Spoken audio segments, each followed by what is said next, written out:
Welcome to Let's Talk Jets Radio.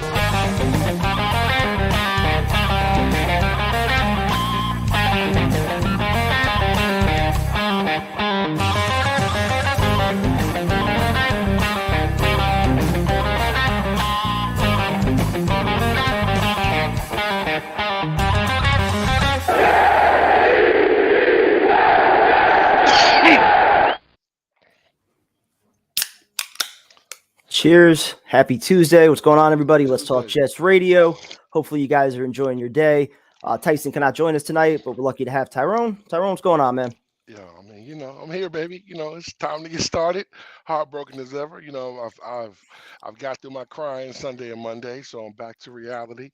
I just want to get started with this and just I mean, it's the Jets, man. It's just what we go through every season. So first thing I was trying to figure out was how to minimize the intro and actually find the chat. So that's how this kind of show is going to be tonight. Let's say what's up to the chat first, and then we'll talk about the news of the day, which of course is never good. What's going on, Trav? Hopefully the time has not come. We'll get into Salah a little bit later. What's up, nephew? So you boys want Coach Salah fired? We're not talking fire Coach Salah today. Already. Not yet. Fire him yesterday. We've seen 20 man. It's week 4, man. It's week 4. Salah's a joke. Should be fired immediately. Chat's going to be in rare form tonight, I'm sure. Absolutely. Absolutely. For those new to the channel, hopefully it's not completely negative tonight, but it's totally warranted based on the way the team played. Usually once we get all this shit out of our system by the end of tonight, we come back to some sane conversations, but the team deserves to get shit on tonight at least. They're going to get a little bit tonight, so it is what it is. So I will post the link in the chat. Go ahead. No, go ahead. Why are you doing that? It's never negative, man. Like I said, we love this team. We've been fans for a long time. We're just tired of saying it, bro. Like, listen, man, we watching other teams like the Lions, and we're watching Atlanta play better. We're watching Seattle go out there and fight, and we're watching us, and we're doing the same things. And it's a much talented team that we've had in the since 2015. So there's no more excuses, man. There's no more victories. There's no more. I want to, we're okay. Nah, it's time to win. It's time to put up a shut up. And this much talent on defense for them guys to play like that. The offensive line is in shambles. It just keeps going and this is great from Armand here. I mean, Salah's not going to get fired in season. Nope. He's going to get the full season to figure it out. But he could certainly be critiqued along the way. He's not immune to any kind of criticism. And we'll start with the news of the day, and then we'll get right to the callers. George Pham placed on IR. He's going to be out for 4 weeks. Brown, he's eligible to come back next week after the Steeler game if he's ready. The team signed, let's see if I pronounce his name right, Cedric Ogbuyi, former first-round pick. He's been cut like 3 times in the last year or so. And then you got Mike Remmers, who I think started 2 games with the Chiefs last year. Both have some experience, but this is a major problem with Wilson hopefully coming back next week. I mean, listen, it's what it is. I mean, McDermott is absolutely horrible. So, boss, he's horrible, and that's just what it is. I mean, so I'm not going to go into deep. I'm not going to go into a deep rant where I was like, this should have already been taken care of. But it's what it is. I mean, it's disappointing. Absolutely, this is something that should have been fixed prior to anything else. And you as a good GM and as a good head coach, as a good offensive line coach, you get guys in place. When guys aren't getting the job done, McDermott's not getting the job done. Mitchell has been a complete surprise, and I'm thinking surprised them. I think that we might have a right tackle right now, but left tackle is the most important. You got 2 guys. You bring in Brown, and we still have the same problem, man. It's bullshit. Shout out, David. Cruel and unusual punishment is right, especially if you actually went to the game. And the one thing I wanted to say also, I mean, Samini put it out there that, this is not Joe Douglas's fault. You can't predict 3 tackles going on IR. But, like, to me, when the team put out all this stuff about Mekhi Becton, his weight issues, he missed games the last 2 years. Fan had a procedure. We still have no idea what the procedure was. Like, to me, this was a massive mistake by Joe Douglas. He had plenty of resources between the cap, plenty of draft picks, and he didn't sign anybody. He didn't draft anybody. He only made a move, and he overpaid with Dwayne Brown only after Mekhi Becton got hurt. In prime time, I want to say this right here. Listen, and I don't have to say, Carly, you're wrong. Listen, this is what it is. Listen, when you don't have quality backups, and I mean quality. Listen, you bought Brown and he was already hurt when you bought him in. Basically, that's what I'm figuring out. Or he got hurt during the scrimmage. He didn't play. He didn't play often. And then you have McDermott, and you know he sucks. We've known this for 3 fucking years. He's not a good player. So you have a guy that you can't use, and you're saying that it's not his fault. How is that? How is that the possibility of what it is, man? Listen, that just listen. At some point, somebody has to take responsibility to it, and the man who's making the decision on what players come in is going to be the guy I'm going to blame, man, automatically. So. Massive problem. And again, if you want to give him some credit for Max Mitchell, that's one thing. But the handling of left tackle, putting all his eggs in one basket with Mekhi Becton, when clearly there were some issues there, massive mistake, I think, in my opinion. So, and I'm true. Listen, and I'm gonna touch on Max Mitchell, and I'm gonna actually say, man, I am truly impressed with what this kid has done. I mean, this kid, you know, what I'm saying, 2 pressures, 0 sacks, bro. Yo, and then whenever it's the fumble, he's always around the ball. He's always alert, good in the running game. Yo, listen, he's been the best. He's been the best offensive lineman we've had, and he's a rookie. So listen, kudos to him. But why would you draft more than one? All right, listen. Last thing, and then we'll get right to the calls. Yes, we could put this on Joe Douglas because it's not about the injuries. It's how they handled the situation, knowing that you had your quote unquote franchise left tackle who was clearly overweight, coming off a major injury, missed all of last year, had injuries his rookie year as well. You couldn't depend on him. They didn't sign a tackle until Becton actually got hurt. There was no reason to wait that long. And he wasn't ready. Listen, and then once they signed Brown, it was the musical chairs game with Fan. He was right tackle, and then they moved him back to left tackle. I'm sure that really helped him out. Like they misplayed all of this at tackle, and we're probably looking at 2 new tackles for next year too. But Primetime, let me ask you a question. So you're telling me that it's irresponsible to bring a quality backup in? I mean, listen, to upgrade over McDermott. Why we did it last year with Moses. Yo, listen, that was huge last year that we had Moses. We should have kept fucking Moses anyway. He signed with Baltimore for $6 million. You know what I'm saying? That makes no sense. This is the problem. This is the kind of issues that we have.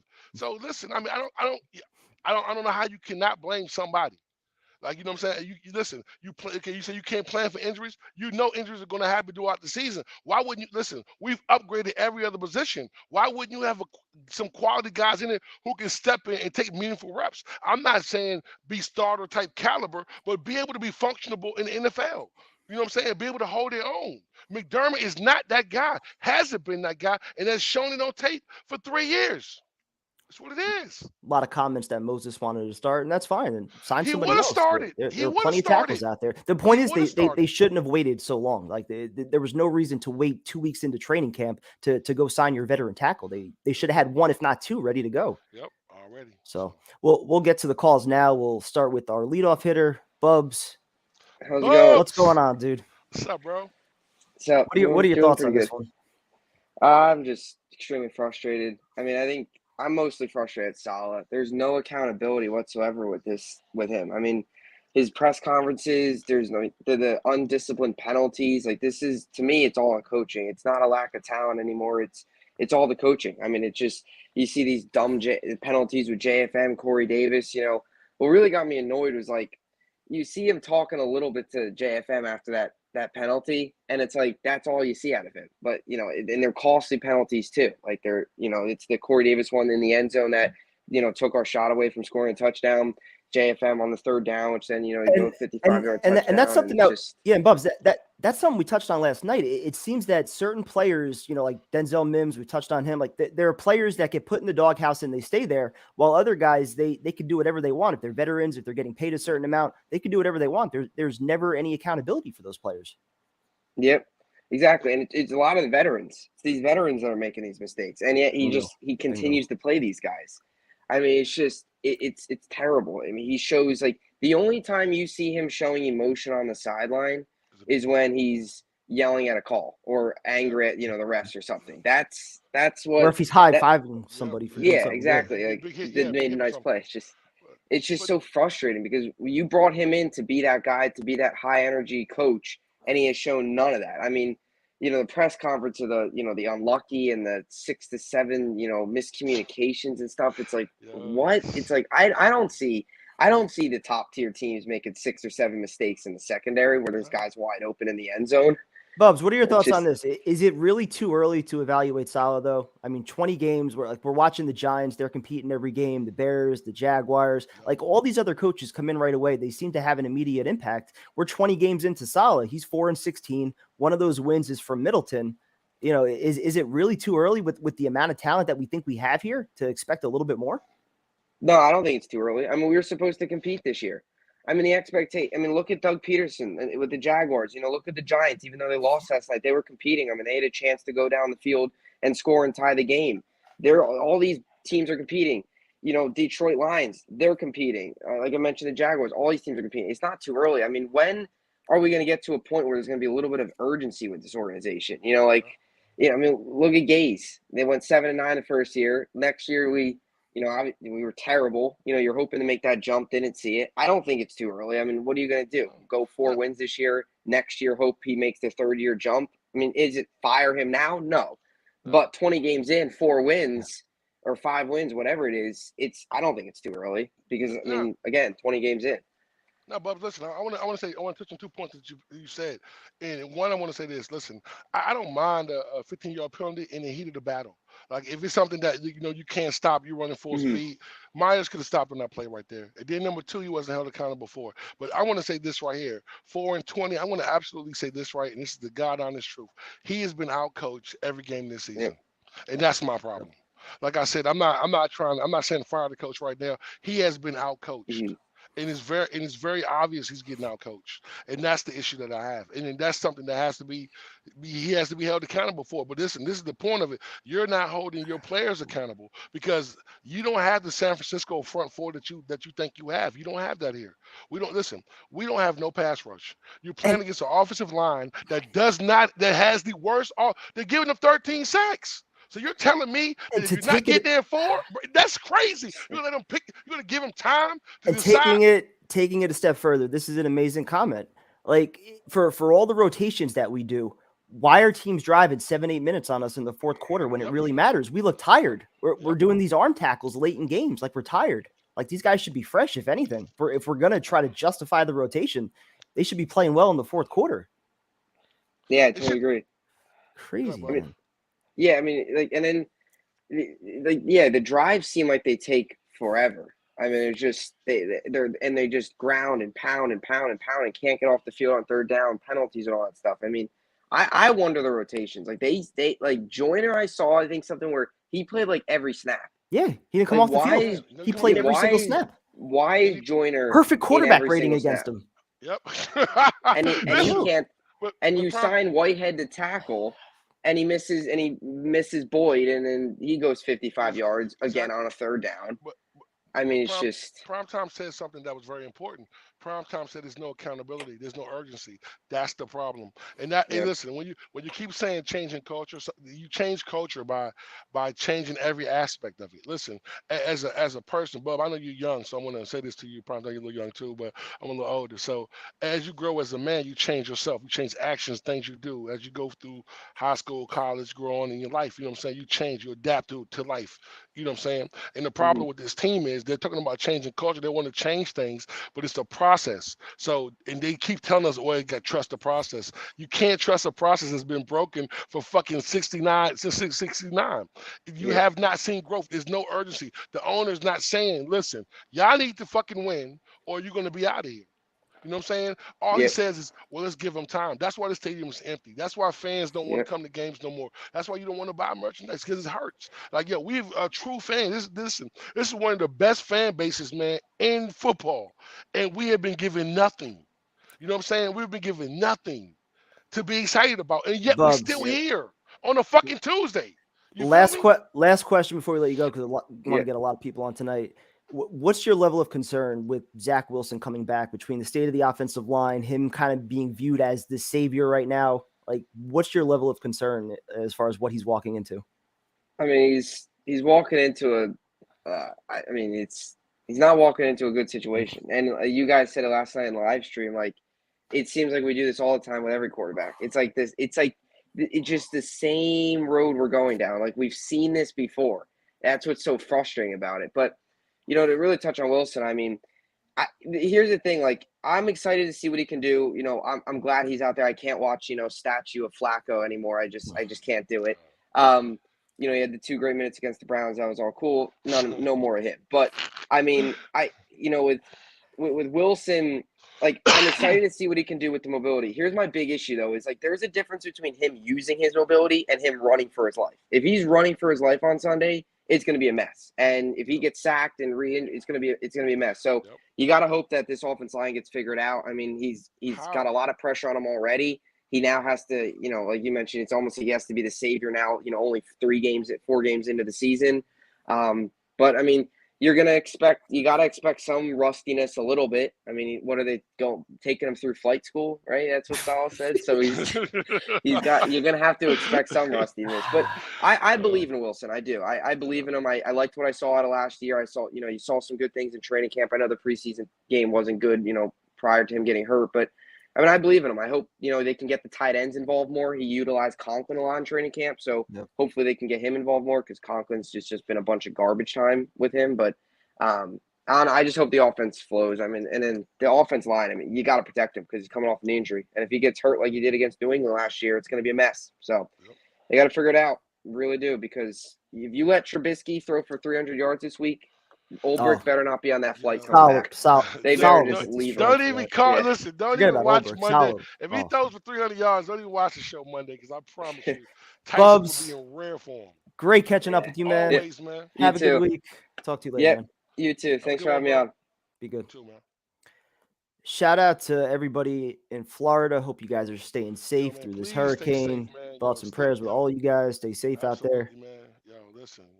Seriously, man. Be careful out there, man. It's gonna be. They just said it's gonna be ugly. So dropping the link for anybody that doesn't have it. Damn, I'm starting to realize like all the work that Tyson has to do between the comments, managing the link. Tyson's the MVP, man. You know what I'm saying? Damn. All right, we're gonna go to somebody that we haven't talked to in a while. Yo, Trav. Hey, what's up? Oh, what's going on, OG? How you been, man? Where the hell you guys, man, bro, I've been working extremely hard. I don't know. Last time I talked to you guys, I was moving back to New York, and I'm running a tree company with my dad. So there's a lot that goes into that day to day. There you go. But it's great to see you guys. Obviously, not under these circumstances, but I did want to bounce some stuff off you guys and just let you know. Let me ask you real quick. Let me just real quick with your tree company, with you and your dad. Do you allow like 6 to 7 miscommunications per day? Like, is that acceptable for you guys? Somebody died doing that. Somebody get hurt doing that. Do you have higher standards? Tyrone's right. It's dangerous work, man. A lot of people don't understand. People die in that line of work. Someone died getting popped out of a cherry picker truck like 2 weeks ago. But no, it's. Yeah, I respect what you do. My good friend of mine and his pop do the same thing, bro. I really be careful, bro. That's appreciate a that, man. Thank you. Dangerous ass job, bro. It's a lot that goes into it, but it's interesting you say that because pretty much communication is what avoids those things, and that starts with leadership. And the biggest issue I have right now, gentlemen, is with the coaching. If you look at the lack of discipline with JFM's penalty for absolutely no reason falling on the quarterback at the end of the play, Corey Davis doing what he did on that play. Just things that are outside of football that are just directly related to coaching, not even talking scheme, which has been awful.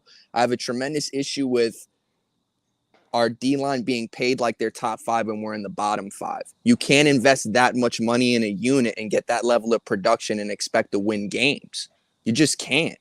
I mean, people are talking about like the O-line gelling, whatever. We have to be realistic. We are in trouble right now. This team is in trouble. The defense is in disarray.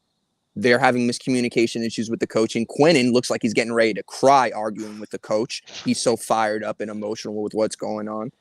O-line looks terrible. I mean, I just don't see the light at the end of the tunnel. And again, it stems with coaching. What do you guys think it stems from? I don't think it's talent. Garrett Wilson looks phenomenal. I don't either. Like we have guys on the outside like, Sauce who are competing and shutting guys down like Jamar Chase. Quincy Williams makes a play on a strip fumble. I don't believe it's talent. We were talking about this last night. The defense just looks way too vanilla for it to be so complicated that there's so many miscommunications. Like they don't do any exotic blitzes. They're not like, disguising coverages in any kind of crazy way. Like there's nothing complicated about this defense for it to like be fucking up the way it is. I think what they're doing, I think it's soft.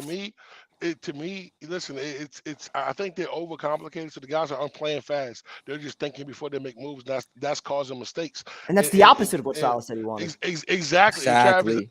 And Trav, I'm gonna be completely honest with you, man.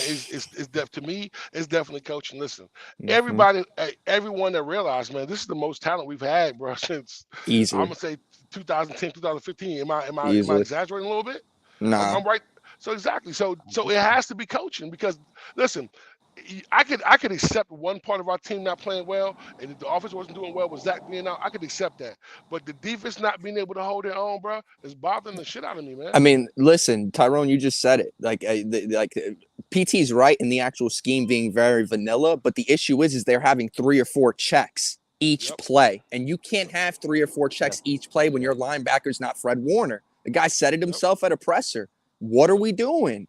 We really should be focused on leveraging the D-line, getting pressure, and letting our guys do their thing one-on-one, because I believe DJ Reed and Sauce Gardner are premier cornerbacks. From what I've seen from these dudes, they play great one-on-one coverage. Those guys are for real.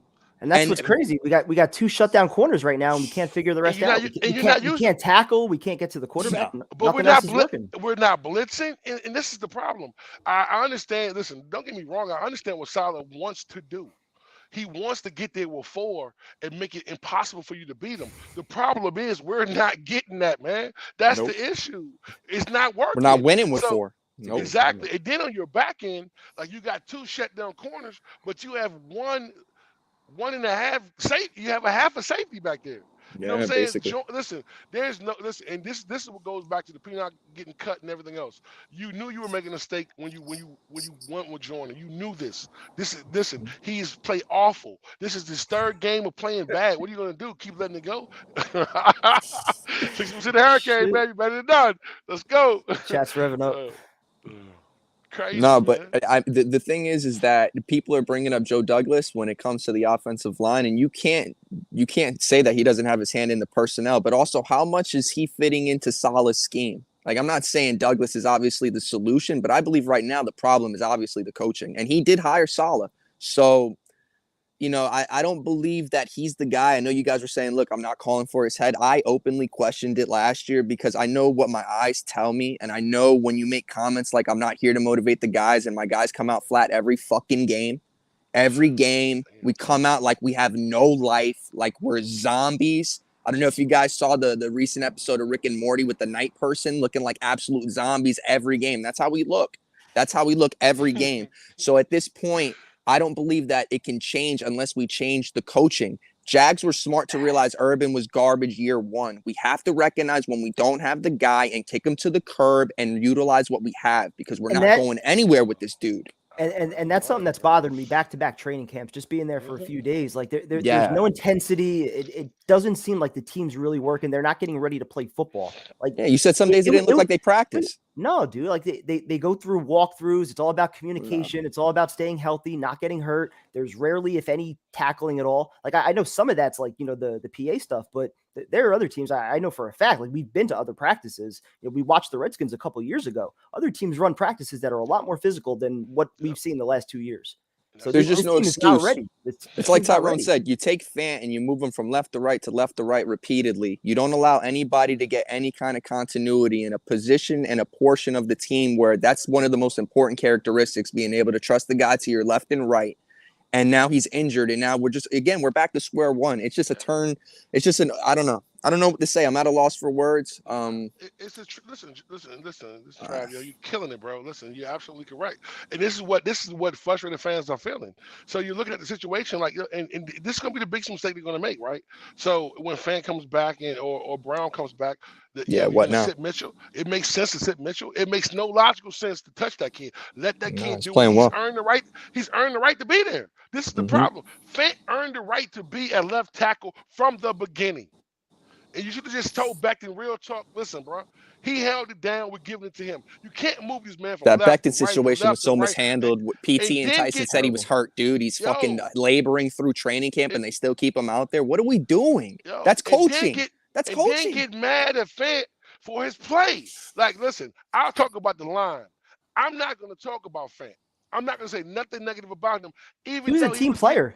Yo, listen, even though he did what they asked him to do. Who, in fairness, also deserved a contract based off the way he played last year. Absolutely. You could argue that he should have been extended. And I'm not gonna attack a man who has played poorly, but it's your fault he played poorly. You can't ask who the fuck can adjust from going to the right side, back to the left, back to the right, and back to the left, and tell me I'm gonna play at a Pro Bowl level. How is that possible? even average. And I wonder don't why know. we have no continuity on our line. This is the problem. So Yeah. you should make a decision as a coach. You make a decision. When Becton came in, I would said, look, man, Fant my left tackle. Period. I'm not moving him.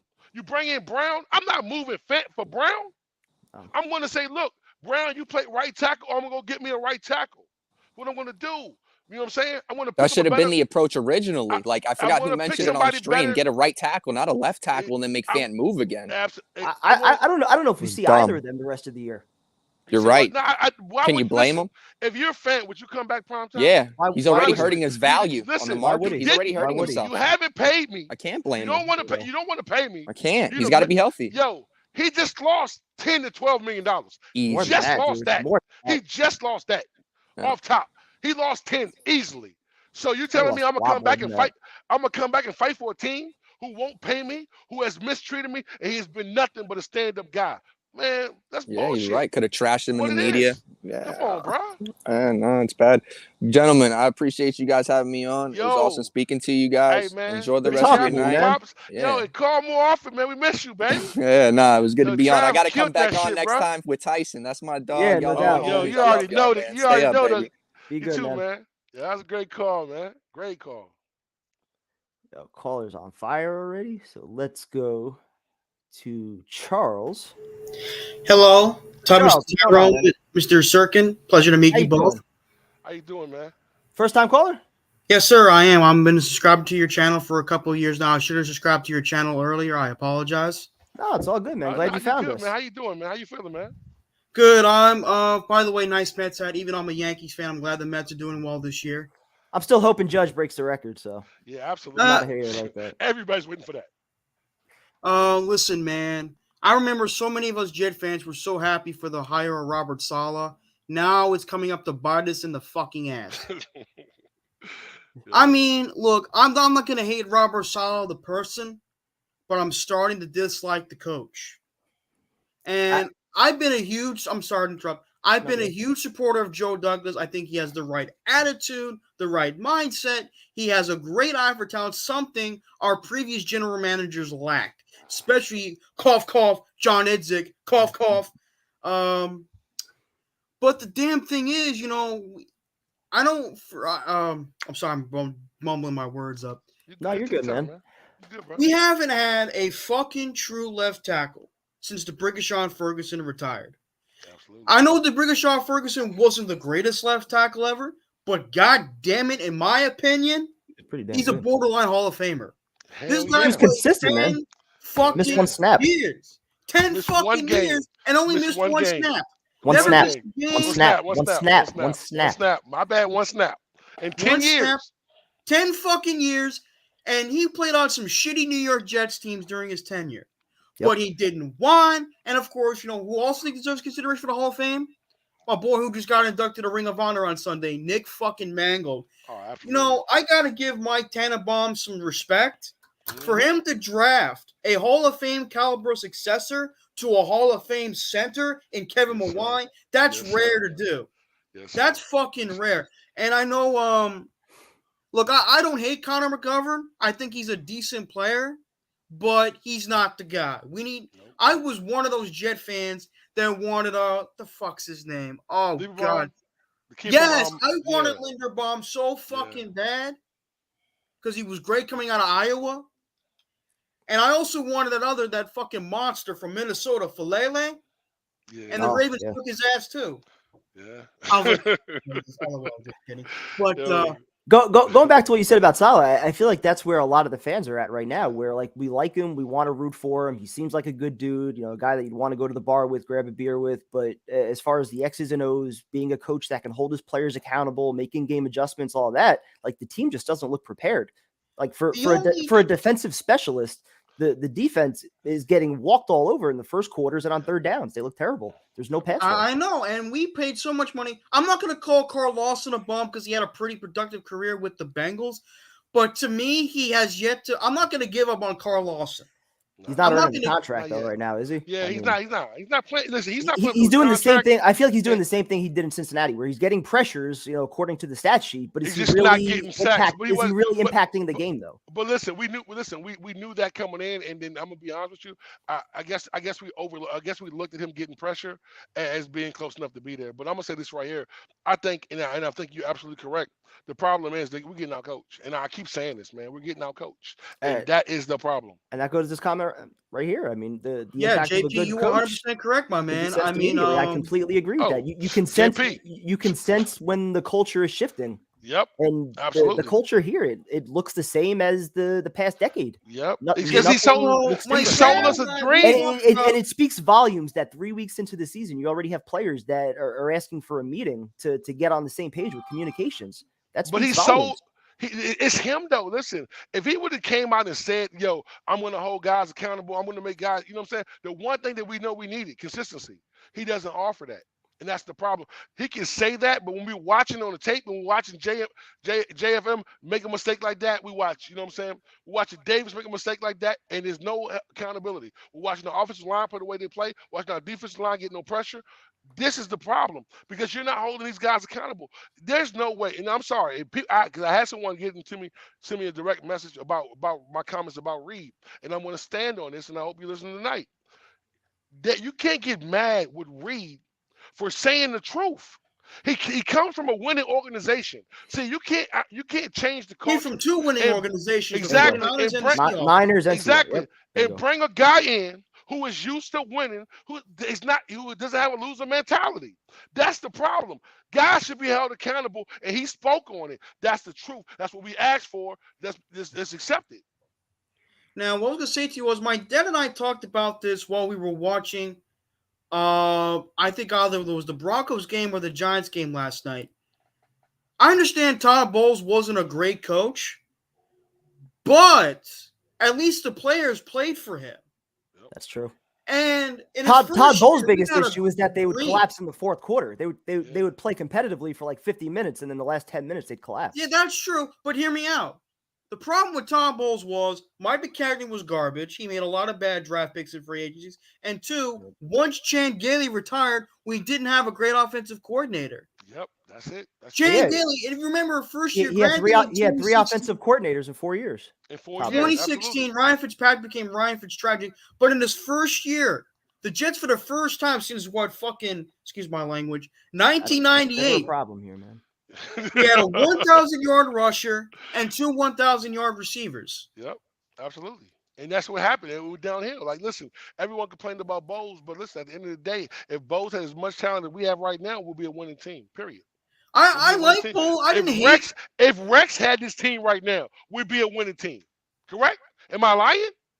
Well, okay. The games will be more competitive. Rex That's a damn Ryan, I will be brutally honest. I'm going to get a lot of hate from Jets fans, but I got to be for real, brother. I got to be for real. Rex Ryan had a personality of a ham, but I wasn't crazy about his coaching techniques.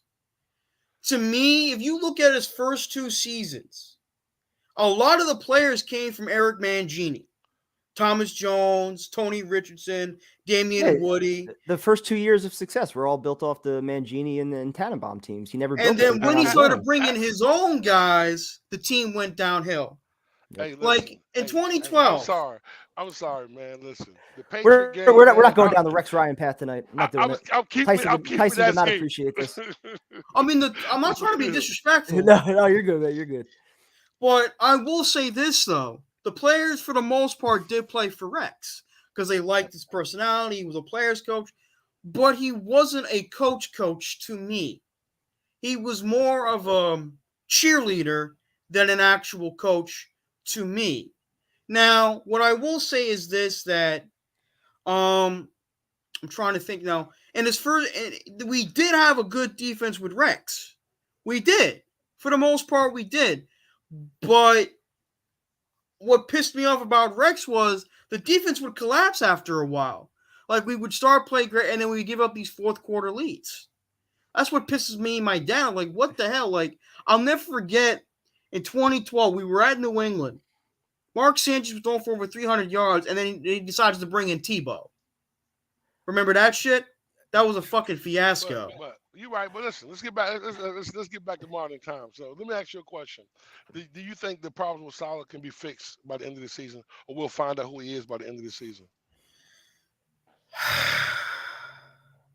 To be honest with you, I'm starting to see who Robert Saleh is. I think he's not the guy.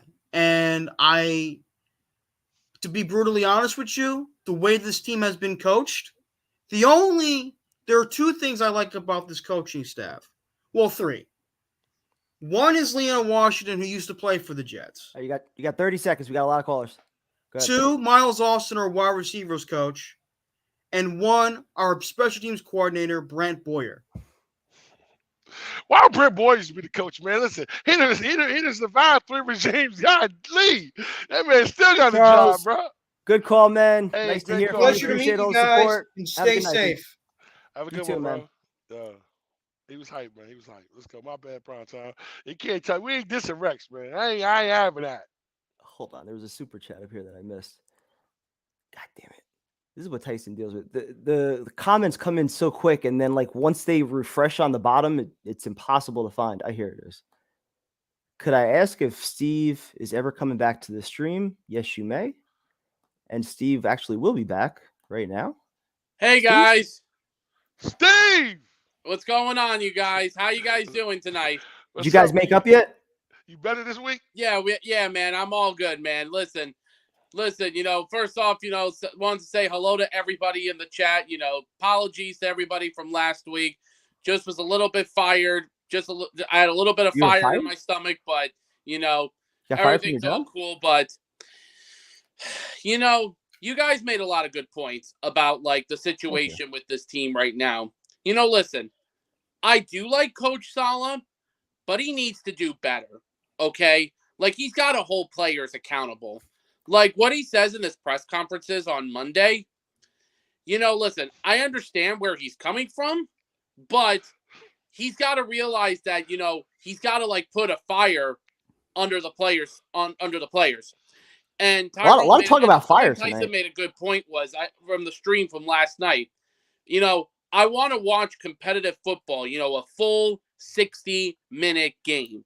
Like, I don't want the game to be over at halftime. I don't want the game to be over in the third quarter. I don't want the game to even be over like after the first half. We got to play a full 60 minutes. And the thing is, what really upset me about Sunday's game was the horrible penalties that we had, where we could have had the defense get off the field, or we could have had a chance to score a touchdown. What John Franklin Myers did, what Corey Davis did. Corey Davis should have been put on the bench from what he did.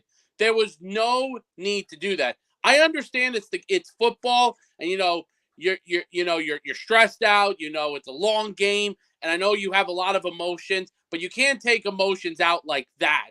Like, yeah, you could put your emotions out when you're standing up for your team, but not when you're costing penalties and having your chance to not score. So, and I'll just say one last thing before you guys start talking. Connor McDermott sucks, okay? McDermott is horrible. And that's my biggest fear about going into Sunday's game when Wilson returns. So, guys, go ahead. I got a question for you, Steve. So how do you feel about the lack thereof of being prepared with the offensive line? Like what is your assessment of what's going to happen with the line right now? My situation is with the offensive line is that I'm really, really nervous about that left side. Like, I'm really nervous because if McDermott does start on Sunday, I mean, even though the Steelers are going to be without TJ Watt on Sunday because he's obviously still on IR with the pec injury, it's just it's just the left side worries me, Tyrone. It absolutely worries me. And the thing is that, and if Zach comes back, I'm worried that a Steeler player is going to come in and smack him onto the ground. I'm feeling that one. Prime Smack him. Damn it. See, out of everything that we've talked about with Saleh right now, between holding players accountable, some of the quotes that he's given, with allowing all these miscommunications, the X's and O's, the lack of pressure, like what's your biggest concern with Saleh right now? The biggest concern that I have with Saleh is that, like, I want Saleh and Jeff Ulbrich, who I still think sucks as the defensive coordinator. What I need Saleh to do is try to bring that defensive thing that he had in San Francisco into that thing with New York. Like, That where thing? was Steve, that? What's that thing? Wait, I'm sorry. Can you say that again? What's that thing? Like put the pressure on the quarterback. Like obviously we haven't been. I mean, okay, Lawson is putting the pressure on, but he hasn't been able to finish by getting the sacks. Like, we got to finish plays. And the problem is, what's even worse is that our third down defense has been terrible. Like, listen, first down and second down has been good. Third down has been terrible. But Steve, listen, that's the problem right there, man. Listen, you can't come with San Francisco situation. We don't have the same kind of players on defense. That's the problem, and that's the issue. He's not getting there with four. He has to come up with a different kind of plan. And everyone keeps saying that Aubrey is the problem. Couldn't Saleh be the problem as well? Because he has to be sitting in those meetings. At some point, you got to understand what the scheme is and what's going on. We also need to, and hopefully, because apparently we already know that Quincy Williams is going to miss a couple of games now. At least, we got to get Bryce Huff dressed for games. Like, I think if we put Bryce Huff in the lineup, I really, really, really, really think that could really help our pass rush. Because that drives me nuts, dude. He's the one guy that has that like elite kind of speed coming off the edge. Like, he can get there if you're only going to send 4 if you don't want to blitz. I mean, what's the issue? Yeah, but the thing is, though, I still don't understand why Bryce Huff is always inactive. I really don't understand that. But the other thing is, going into this game is, I mean, this Sunday coming up, I'm actually, when I watch this game this Sunday, I'll be watching the game with my little brother. My little brother's a Steelers fan, so him and I are going to be watching that game together. How old is he? He's 25. Oh, all right. There you go. Kevin, you remember meeting him a few years ago at the tailgate when the Jets beat the Steelers? Remember, he was the one that wore the Bumblebee jersey? Yes, I remember that. Yeah, I remember Tyson looked at him like shit. and said to him, "Steve, your little brother is wearing one of the worst NFL jerseys that ever existed into the NFL." And I told him, "Hey, listen, that was one of his favorite jerseys." So, Steve, listen, hey guys, thank you so much for having me on tonight. I really, really appreciate it. Always a pleasure with you, Steve, and say goodbye to your fans, man. Tell everybody hi. All right, so thank you guys, everybody. Have a good night, guys. Bye-bye. Have a good night. Have a good night, man. Darren, save us. Yo, from down under. G'day, gentlemen. I had a little sleeping dog here I was going to show you to bring the spirits of the show up, but he buggered off. He went to the toilet, I think. I'll see if I can get him back in a sec. Boys, come on. I think I'm going to be a bit of a contrarian here today because not being a Jets fan, I have a little bit of a different take about the Jets' fortunes over the last few weeks. So when I was in the military, we used to do like after every mission and that we'd have an after action report. And when you do your leadership training, they used to say, you need to debrief your subordinates in the bathtub effect. So you start good, you go bad, and then you end on a good note. And it keeps everybody like invested. You already sound like Coach Saleh. That's the most offensive thing I've ever heard. Because if I was coaching that team, let it be known that the players would hear from me regularly with a raised voice. But anyway, back to my point. So the thing that I think is that sometimes is getting glossed over, and I know, let me caveat this, I don't get to tell Jets fans how to feel about their team. I'm just an outsider looking in and giving my 2 cents. But what I want to say is, well, I appreciate that, Tyrone. I appreciate that. Hey, Elmo, what's happening? How's Sesame Street? Back to what I was saying. So the Jets have averaged 20 points a game. And I know that sounds ridiculous because if you take away the 14 points in the Cleveland game, it brings it back down to about 14. But the thing that I want to sort of like point to is that you've got into at least scoring position to get those field goals, right? The good teams in the league, they turn those threes into 7. The average teams or the poorer teams, they have to settle for field goals. And if you look on the weekend, I think it was that pass to Elijah Moore, like a catch there, that's an extra 4 points. That maybe changes the context of the game a little bit going into the half, gives the team a bit more confidence, blah, blah, blah, etc. Everything is all said. So I think from a positive way of looking at it is that you've got into scoring positions, and now it's just a matter of getting those threes into sevens. And maybe with the new quarterback coming back, Zach, maybe that will just be the difference. It tip you over the edge to get you to 20, 24 points, and you're in the games a lot more.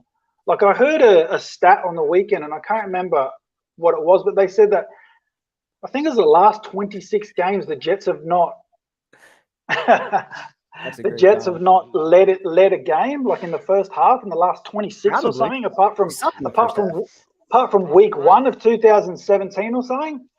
I had to rewind. I was like, is that true? Like, Jesus Christ. But anyway, so now to the bad, unfortunately. And yeah, well, no, that is a very good point. And that was what I was saying before, is that the better teams are able to turn those chances into touchdowns. I think it was that pass to Breece Hall where he dropped it and Flacco threw it behind him. That would have been a big gain. That's just the difference between elite teams and the poorer teams, especially in the quarterback position. What you're saying isn't wrong, though, but I hate that that same message is coming from Saleh, though. Like he's sending. No, it shouldn't be. Oh, we're a play here, we're a play there, a miscommunication here. Like no, like at some point there's got to be higher standards for more competitive football. Like we're getting and I agree with you, and that segues perfectly into my bad stuff.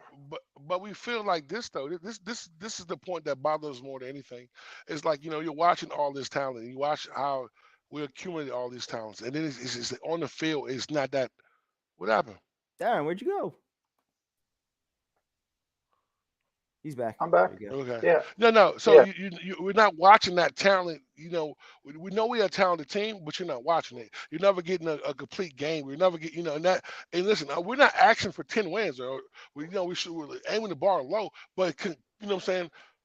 Good quality football is what we're not receiving, and that's just the whole issue. Like what I'm saying, like it becomes repetitive, man. It starts to to add up, and when your coach is telling you, man, a play here, a play there, that doesn't matter. Listen, if your sister had balls, she'd be your brother. It doesn't matter. You know what I'm saying? So like, I don't want to keep hearing about if this could have, that would have happened, if he would have did this. That doesn't work in life. So we want to see results, man. That's the biggest issue we're having. But go ahead, bro. No, I hear you, and that goes into like the bad stuff. Is like, for me, it's just the coaching. Like you guys were talking about it yesterday. I've come on here before and parroted about identity. The team just doesn't seem to, like, week to week, and I understand you've got a scheme for different defenses, right? But there just doesn't seem to be any foundation in which the Jets stand on. Like, I don't want to talk about the Browns because they're not world beaters, and I copped a lot of shit last time I was on in the chat about me saying the Browns are going to the Super Bowl. I never said that. But one thing you know is they're going to run the ball. Yep.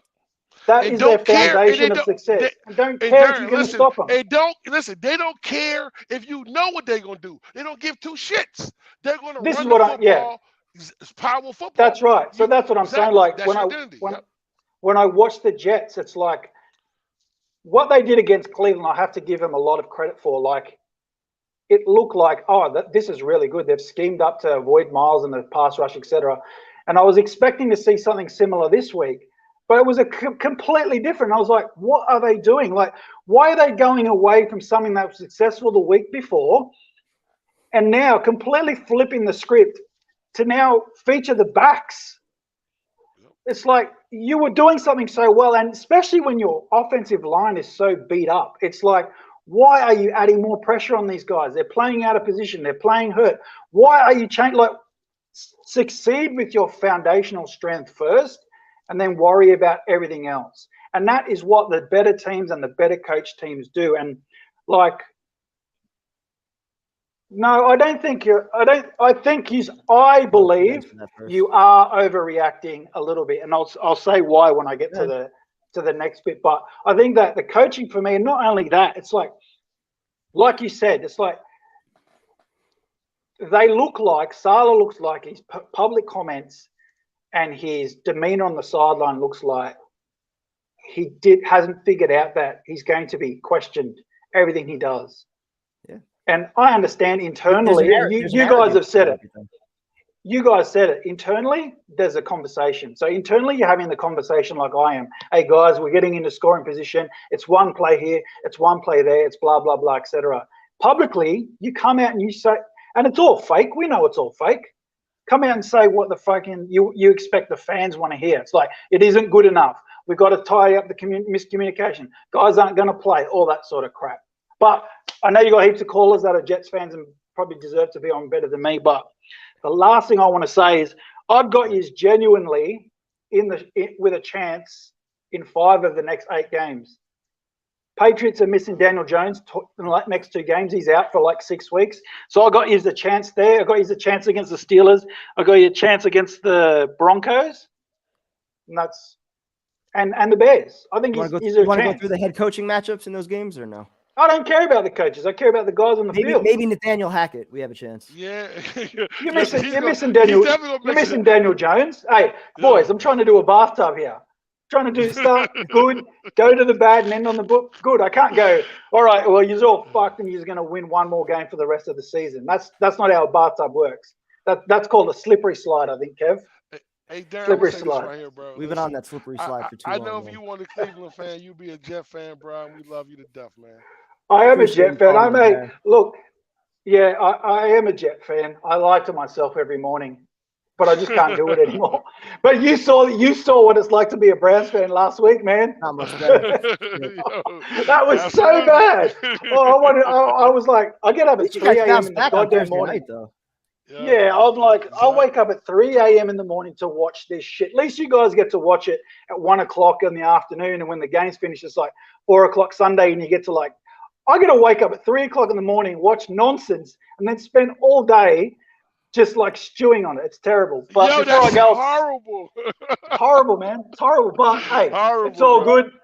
Last thing before I go, shout out to Myles Garrett. Seems like he's just got a strained shoulder and a strained pec muscle. So thankfully he's alive after that crash. Things are more important than football. I don't know much about hurricanes and stuff, but good luck to everybody who's in Florida. I hope you and your families all come out of it healthy. And the rest of you, good luck on the weekend. Peace. Have a good one, bro. Have a good night, man. Hey, Prime Time, show some of the. You not putting the chat up? What's that? You're not putting the chat up? Am I missing some of the chats? Yeah, I'm not, because I'm not having to go off to see it because I'm not seeing any. You know what I'm saying? Oh, really? You're not.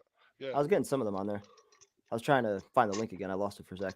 All right, so we got 2 heavy hitters in the chat right now. After the last loss, I felt bad because Dan had to follow Joe Cat last time. So I feel like I'll switch it around this time. I'll let Dan go first, and then we'll follow it with Joe Cat. All right. 2 heavy hitters. Dan. What's up, fellas? What's up, bro? How you feeling, man? No jersey tonight? Oh, man. I know Dan pissed. This is about to be a problem tonight, baby. I wanted to go with the Steve look. You know, with the, I mean, no, hey, listen, Tony that's Soprano, not Steve, man. That's Tony Soprano, baby. That's Tony. Oh my God, yo, big ups to freaking Joe Cat, man. I didn't know that you guys had this private chat in the background, dude was an awesome dude, man. So hopefully we link up, we get something all together, man. Maybe if you guys come back here to the Jet Cave, we can have a huge party. You guys should come out for the Dolphin game. I think Tyson's going to be there. I would like to, man, but I'm going to my nephew's wedding, so unfortunately I can't. Cool, but yo, listen, not for nothing, man. I said it 2 weeks ago. Saleh is not a coach, man. We've seen this before, not from a Jets perspective. No, we've seen it around the league. The dude is a Gus Bradley clone, and this is what I don't understand about these coaches. Like, they work their ass off their entire years, like all their careers and whatnot, and all of a sudden they have their opportunity and they become loyal. Why not cut your ties if things aren't working out and level up? Fellas, look, you guys have an amazing channel, right? And now let's bring it there. Like, let's say one of you guys isn't bringing it and you're losing followers. You guys have to switch it up. You guys have to look ahead to bring up what you have. It's the same thing with Robert Saleh. He doesn't care. He cares more about people's emotions, about the attachments, and that unfortunately is going to be his demise. And now, we said it during the coaching the interview process too. The Jets needed a CEO, somebody that could oversee everything and be hands-on. And Saleh does the opposite. He leaves everything to the assistants. Yeah, he doesn't. That's why I don't during a game. That's why I don't look at him as a coach. I look at him as a manager, not like a game manager. I look at him as a manager at the deli. Hey, I need you 5 pounds of bologna here and there. I need you to do this. All right, we need this in the inventory, and then hands off. That's what I see Salah as. Someone just like that. He's not going to reprimand anyone. Oh, a sandwich fell on the floor? All right, it's all right. No problem. He don't care. That's it. He's getting his money. What's up? No, I'm not going to say that, Dan. I want to say this right here. I want to say, listen, I think that, you know what I'm saying, and this has been my problem, and because I've tried to believe in and buy in him. My problem is this. I thought he was going to be a good coach by being able to motivate men, to lead men, to guide men, to make them walk through a wall from him. My issue with him is that he's getting out coached. And I understand when you hire a first-time coach who comes from a coordinator, he's not used to that responsibility. My problem is he's not improving in it. And that's what you do. You have to be able to improve as a head coach, because you see a lot of rookie head coaches come in and they might struggle in certain areas, but then they get better. His problem is he's not getting better. He's doubling down on it. That's the problem. This is a great comment too. One of the things that killed Rex, and even Bulls to an extent, when you're loyal to players that aren't playing well, like that's the beginning of the end. So you can motivate. Again, Tyrone, yes, you're right. You can motivate all you want. He's more of a Tony Robbins than an actual NFL head coach. You know what I mean? Like, there's no X's and O's. Yeah. When the defense is doing like some effed up stuff, he doesn't go to the defense to talk to him going on one knee. He's not even a defensive coordinator, fellas. He's not. Because what he had in San Francisco, it's plug and play. You have great superstars there, and they know what to do. Now, let me bring out one good point here. Now, look at DJ Reed, right after that game. He was like, all right, you know what? We got to change this shit around. All right, so you're like, wow, this guy's like a stud. But unfortunately, he's going to learn very soon, just like C.J. Mosley did the past 3 years or 4 years. Remember when C.J. Mosley was here? He was flying all over the field. Why? Because he came from the Ravens. He knew that structure, how it was. But slowly but surely, you're stuck in this rut with the Jets, with these horrible head coaches, horrible environment. There's no accountability. And Salah even downplayed the comments too. Like, it was no big deal. Like, all the miscommunications are okay. Like, that's acceptable for him. That's the problem. And it's the back end. And listen, but that comes from him. See, listen, we're talking, everybody's talking about Aubrey. He's not doing a good job. Listen, you're not going to sit here and tell me that there's no fucking way that Salah's not in those meetings on a defensive game plan, bro. You're not going to tell me that. Everyone's like, he needs to do more. The scheme is not working. That is the problem. So what do you do when your scheme ain't working? You adjust. That's the problem. In-game adjustment, halftime adjustments. That's what good coaches do. So everyone's saying, well, Salah should be doing this. Listen, you think that he's not sitting in those meetings and he don't understand the game plan? You're crazy. He knows what's going on. You know what? You're on point. But case in point, look at the Jaguars. Look what one good coach can do. I don't know if you guys caught the Chargers game. Absolutely. Listen, absolutely. One good coach. And see, this is the problem with the Jets trying to find that next guy. I don't care about the next guy. Give me a hard nose, hold you accountable, do your fucking job, or sit the fuck down. Give me that coach. Those are the ones that win. Now, hold on. People say Belichick's an asshole. He wins because he's an asshole, because he's going to hold you accountable. If you're a superstar, you're not doing your job, and I'm paying you $21 million, guess what? Go sit your ass down. Yep. I'd rather lose my way than win yours. That's real coaching. Without a doubt. Like, I mean, one of those comments right there said, yo, Shanahan doesn't go on one knee. It's not about getting on one knee. It's about coaching, talking to your players, telling them this is not what we practice. Yo, Corey Davis, are you fucking crazy? This is our drive. We're driving. Shit, CBS went on the blue bio screen all of a sudden, and we can't see what's going on. Well, and all of a sudden, the stadium, they showed it. Something like that? Honestly, you pushed the entire momentum back. There was a chance to still be in that game, but you made that boneheaded move. Like, and Marcel Harris did the same shit a week before against the Browns. A week With prior, like 5 minutes exactly. left. Yeah. Causes 15 yards right there. Special teams, Listen, dumb penalty. All these 15 things yards. are momentum swings, man. And listen. So I'm not sitting here coming out here saying like, yo, I expect every player to play great. You know what I'm saying? These are professional athletes, man. So they play at a high level. They play at a higher level than most of the people that's on this show or call in know about. What I'm saying to you is this though. As a coach, I'm gonna an our coach, primetime coach. I'm going to hold my players accountable, man. Listen, I tell my players, you make a mistake, you make it fast. I don't care if you make a fast mistake. A slow mistake's going to piss me off because you're not moving, you're not playing. And the problem with the back end, what do you think's going to happen? Dude, they practice slow. Training camp was slow. Preseason was designed not to get hurt. What do you think's going to happen the first 3 weeks? They're catching up to all these other teams. They're not prepared. They're not physical enough. That's the whole problem. Mentally and physically, they're not prepared. Hey, listen, I'm going to tell you something. People were mad about the Quentin Williams thing on the sideline. That's the most hype and aggressive I've seen Quentin since he's been here, bro. Yep. I don't want any more nice guys. Give me that dog. But do you agree with like his premise for getting pissed off there because the coach sent the blitz? I agree when he stood up and was barking. Put that on the field. Give me that. Don't give me that. Listen, why not get in the face of Joyner? Why not get in the face of Whitehead who missed the tackle? You're going to get in the face of the coach who sent the blitz because you can't get pressure? That was some weak shit to me. I love Quentin. I love Quentin. I'm not condoning what he did, but I understand the passion. Show me that. That's not passion. That's stupidity. No, it's passion, prime time. You in the heat of battle. You in the heat of battle. You in the heat of war. You're going to question your coaching staff for calling a blitz? It's a little bit because you're we're questioning the coaching staff. We're questioning the coaching staff because they're not doing their fucking job. So how you let the players we're not getting pressure and they called a blitz. Dan, go ahead. It's a little bit of both. Listen, both of you guys make valid points why Quentin Williams was like that. You know what I mean? I mean, you want to see that passion, but it was directed in the wrong way. Like, you don't get mad at a coach for calling a play. I love the passion. I'm with you, Tyrone. When I saw that, I'm like, you know what? The next drive, he's going to show it. He's going to just bull rush. Take somebody's head off, yeah. But nothing transpired. It was the same old shit. So it's the same thing. Again, no accountability. Again, if I go through anything like that, what Saleh is doing with no accountability, and I work at a hospital, there's a lot of deaths. But there has to be accountability at every level. Now, listen, let's change it a bit with Zach Wilson coming back. This is a huge test for him. Not how he's going to produce on the field, his health, because he's going to be running for his life in this game.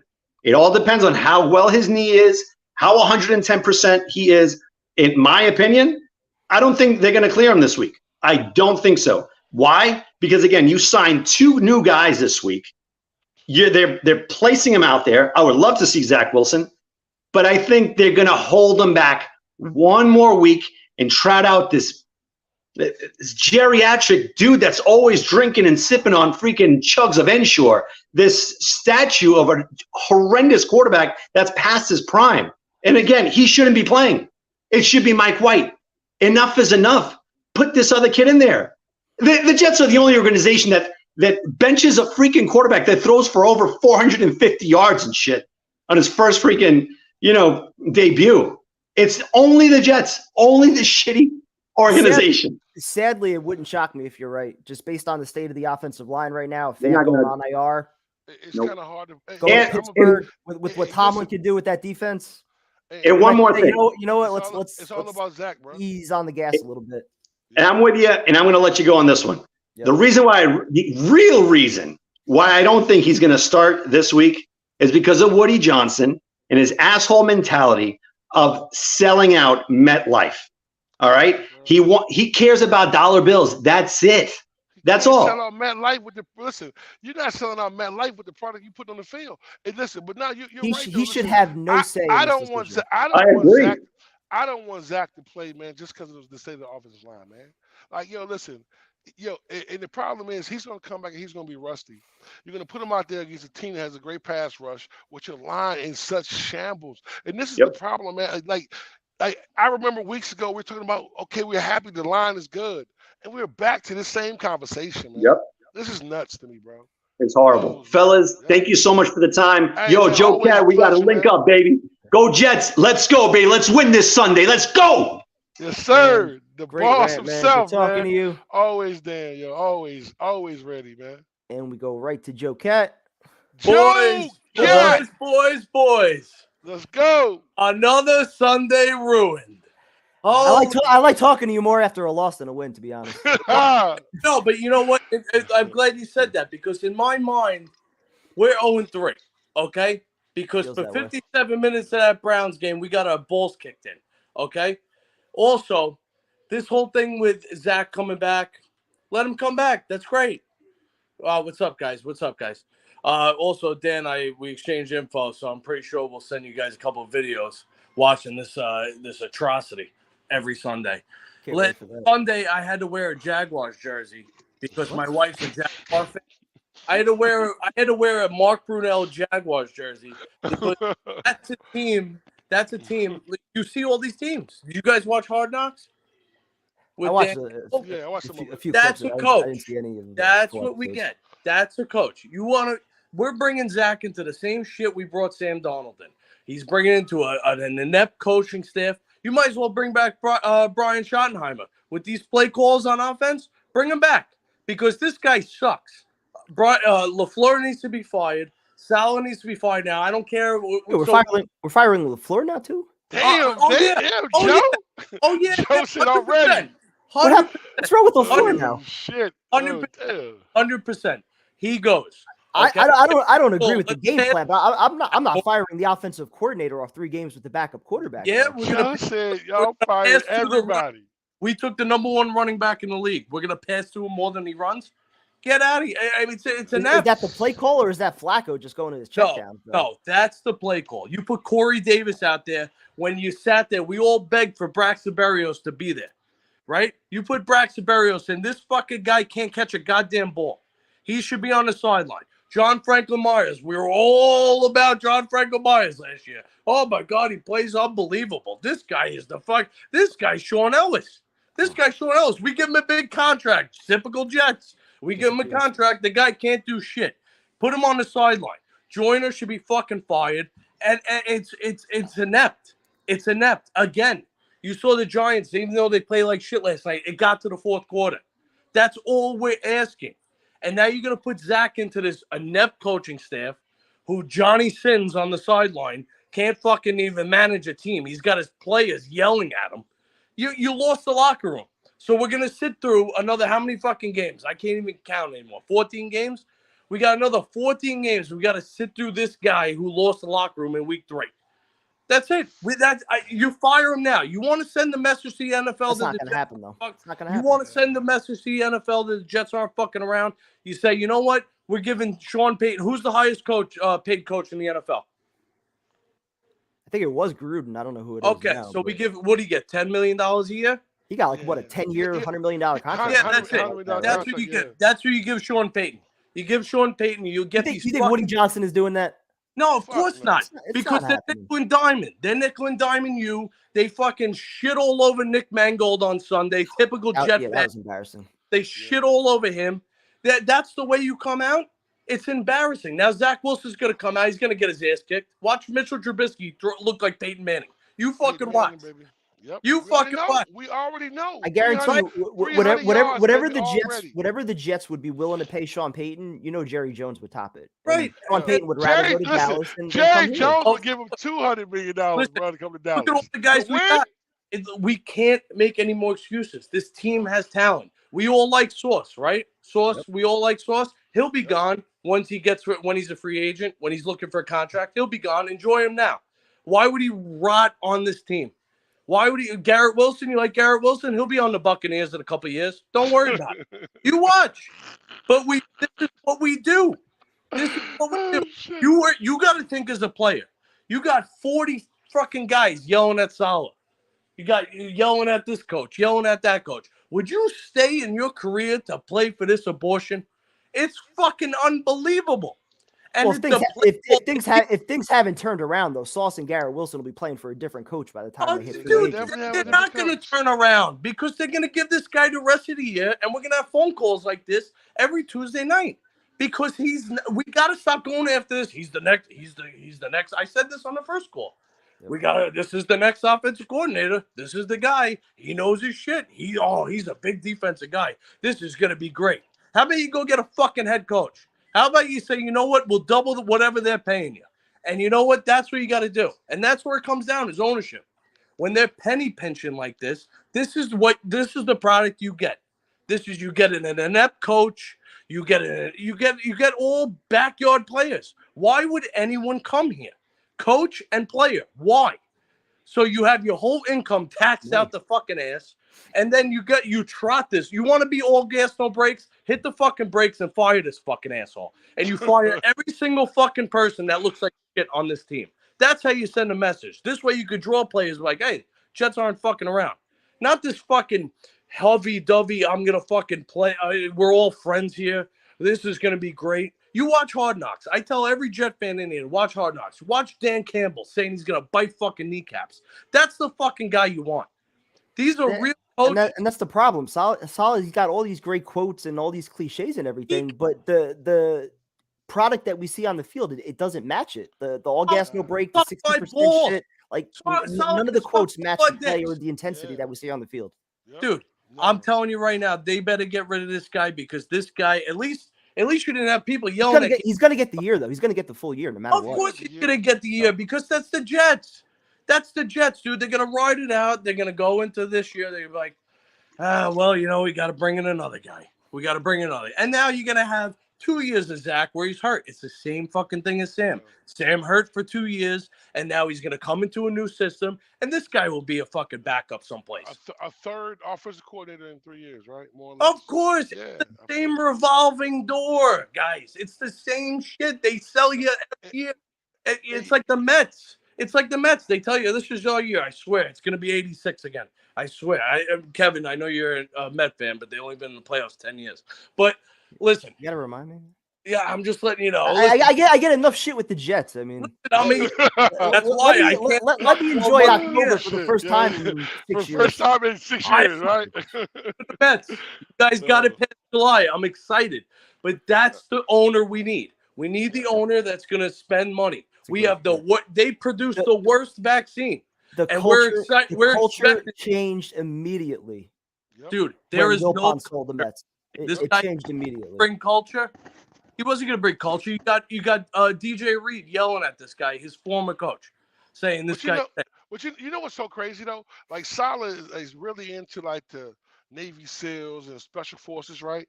And the one thing that gets me with that is these guys are technically sound at every mission they go into. They cross their T's and dot their I's. How are you having 7, 8 miscommunications on your defense? Like they're not prepared. Tyrone. You understand what I'm saying? Like your game plan isn't prepared. Tyrone. It's not working. What's up, bro? No, sorry. How much did they give John Franco Myers? Yeah, like 13 million a year, 14 million a year at that moment. Because 3 years ago. For how long? I think it was like a 3 or 4 year deal. Yeah. He's on his second? I think they can get out from it after this year. So. I think it's on his third year. He still take a hit though. Yeah, so definitely. He's made $30 million. You don't think this guy's taking it easy for fucking the last year to make $13 million?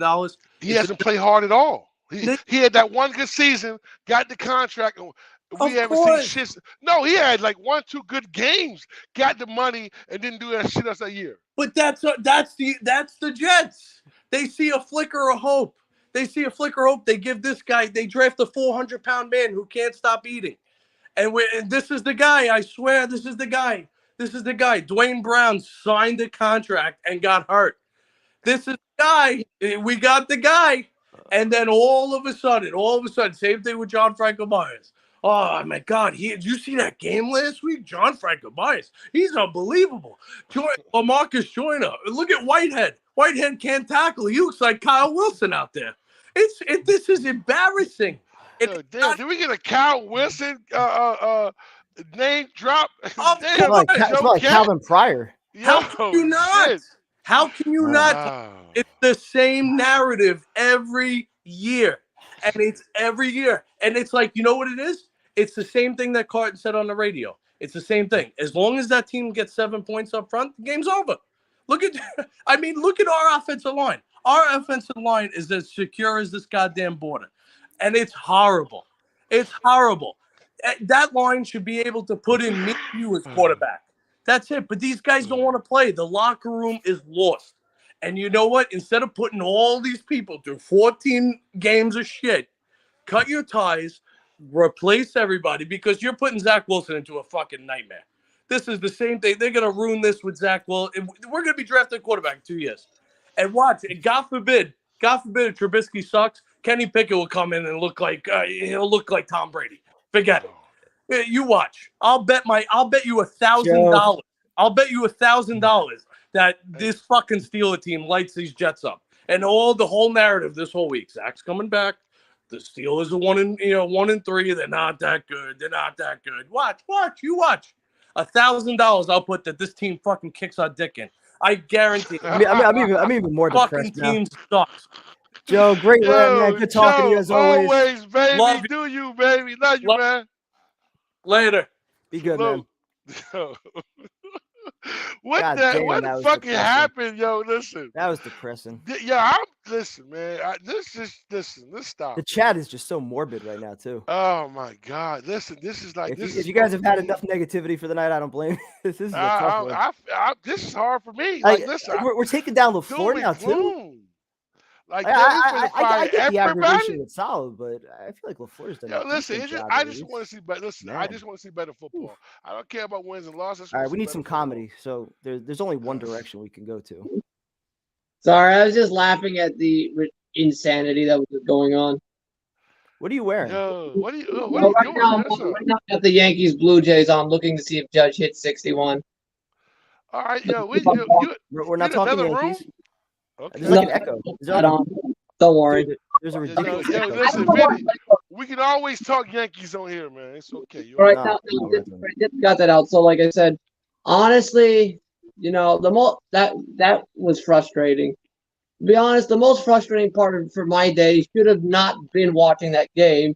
Should have been having to explain to an idiot on that Woody Johnson tweet where he tweeted the Jets putting the Ukrainian patch on the back of the helmet. Why ethnic cleansing is wrong. It's a crazy person. That's crazy a hot take from the game. Okay. Listen, man. Vinny, hold up. Listen, we don't do politics, big boy. It's not politics. It's humanitarian crisis. I understand that, but listen, bro. This is the wrong stream for that shit. All right, I know. I'm just saying that's been the most frustrating part of my day. That's Woody Johnson. All right, I'm gonna move on. I'll move on. Fant just went to the IR. There's talk about Salah. Wilson's coming back. I mean, any Jets talk you want to talk about? Yeah. Did you watch the game? On Let's Talk Jets. Radio. No, I am. I was gonna say I think the problem with the defense is the D-line rotation. I just think just play your starters. Just play your starters when they start to get tired. Then swap them out. But this rotation thing is clearly the problem. I think it's one of the biggest problems. I think if they can just man up and accept that it's not working, I think this defense will start to click. Okay. But here's the thing, though. I'm not that scared of the Steelers for two reasons.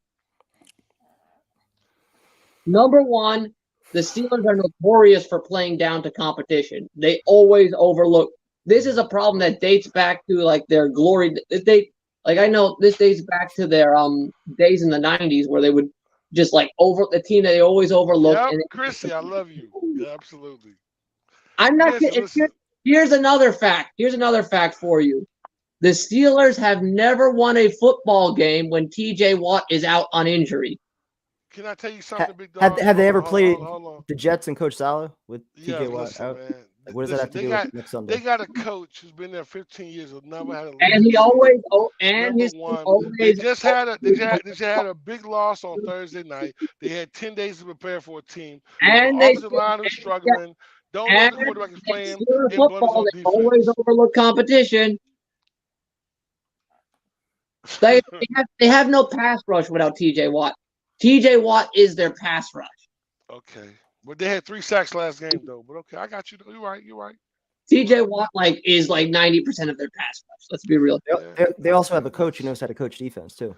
Like I said, overlook. They have a coach who has lost the game in 15. Had to lose the season in 15 years. I mean, fuck. And regardless, you trust McDermott at left tackle? I'm not trusting him, but no. I'll be honest. I'll tell you that right now. I'm not gonna lie. I will not lie and try to spew nonsense. But Never like I lie said, to me, man. I don't. I don't think like that. I think this is the perfect game to bring Wilson back. Like I said, the Steelers. Like, this is not a very good. Wait. This is the perfect game to bring Wilson back on the road at Pittsburgh. Like I said, Pittsburgh is Against the Mike notorious. Tomlin defense. Yeah, like I said, Pittsburgh's notorious for playing down to competition that they like.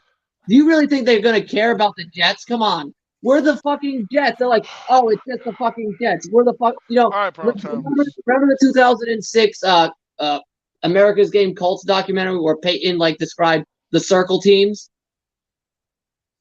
No. You know what a circle team is? A team they just circle in as an automatic. I don't. No, never heard of it. Nope. No, I don't know. Well, basically, Peyton said there's certain teams that you just circle in as an automatic win. Okay. The Jets are that team that they just automatically circle and just they're going to overlook. So you're saying that Coach Tomlin's just going to overlook the Jets. His team's going to come in overconfident, and we're going to steamroll them. I'm not saying we're going to steamroll, but I'm saying we're going to give them. I will say it's going to be competitive. I'm confident.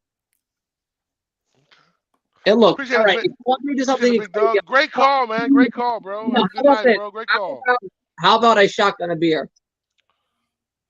Why Please not, do. Bro? Go ahead. This shit Might as already well. went left. Might as well get something out of it. Fuck does it matter? This shit was already went left. Did he open the top yet? Wait, why was he drinking it before he opened it? Bro. That's a long ass shotgun. Sorry, I didn't make the hole big enough. I am really bad at this. Wait, what was he doing for 10 seconds? Yo, you're fired, bro. You're fired, bro. He was drinking it like a fucking cow. Yo, what is he doing, bro? Like, yo, this is the worst shotgun Oh ever. my God. All right, you're done. Goodbye. Yeah, that was horrible. That was bro. terrible. Like, listen. What was he doing the first 10 seconds? He was drinking the shot, yo. Like, dude, he was holding it for 10 seconds. It didn't even open the top. Then he opened it. Then he was holding it for another 10 seconds. Then he fucking opens the hole, and then you see liquid pouring out. What the fuck was he doing? Yeah, that was embarrassing. I told you to cut the shit like 5 minutes prior, man. So can we somebody? I'm getting depressed now, bro. All right, we got to turn to Jomo. Yo, what's up, guys? See, Jomo should already been here. Jomo would have made us happy. Jomo, what's up, bro? Man. What's good? Oh, we're out here. You safe out there, bro? With a little rain here. Oh, little rain, but go back, Jomo short again. It ain't that bad. It's just some rain. No wind yet. No wind yet. It looked like it was kind of crazy. Okay, hey, bro, you safe though, bro? Good. You prepared? Yeah, chilling in my truck. Just got off of work, so you're in your truck. Chilling, man. Why aren't you home? I just got off of work. Oh shit. Yeah, but guys, is the sky falling? Like, what's happening? It's doom and gloom tonight, bro. Talk us off the ledge. Talk us off the ledge, please. We need some positivity. Here's where I'm at. Ulbrich fucking sucks. Get his ass out of town. Saleh needs to start taking command of the defense. I mean, do what got you here. Like, you call defense. That's your thing. Like, call the plays. Obviously, Ulbrich ain't it. We gave him a full season last year. Didn't do anything. We gave him 3 games so far this year, and every single game, it just seems like there's some sort of disaster going on. I mean, missed tackles. You got these fucking penalties. We can't stop the run. The first series in every game has just been like pathetic. I mean, they come out flat. They can't stop teams on third down. They can't generate a pass rush, and he's supposed to be a defensive specialist. Like, at what point does he take over the play calling duties from Ulbrich? Like, this has got to be his defense. It has to be. I mean, or else he's going to go down with the ship. I mean, it's one of two. Got a hold in it already, though, man. Like, Flacco, the offense, I think, as a whole has been pretty good. I mean, I just think if you get a mobile quarterback in there, even Mike White over Flacco, like, roll somebody out. I mean, you got these every team in the league is doing these bootlegs. Meanwhile, we got Flacco, a statue out there. Were you surprised they didn't make a move to White at halftime? Yes, I really was. I thought they were going to bench Flacco last week, this past week. I mean, I really thought they were going to. He was missing guys. Like, he just seemed off. Like, I don't know why you just like force him in there. Like, it just seems like they're trying to force Flacco to be the backup. I mean, you got this young kid in Mike White. Like, if Mike White played like Flacco did, I'd be okay with that.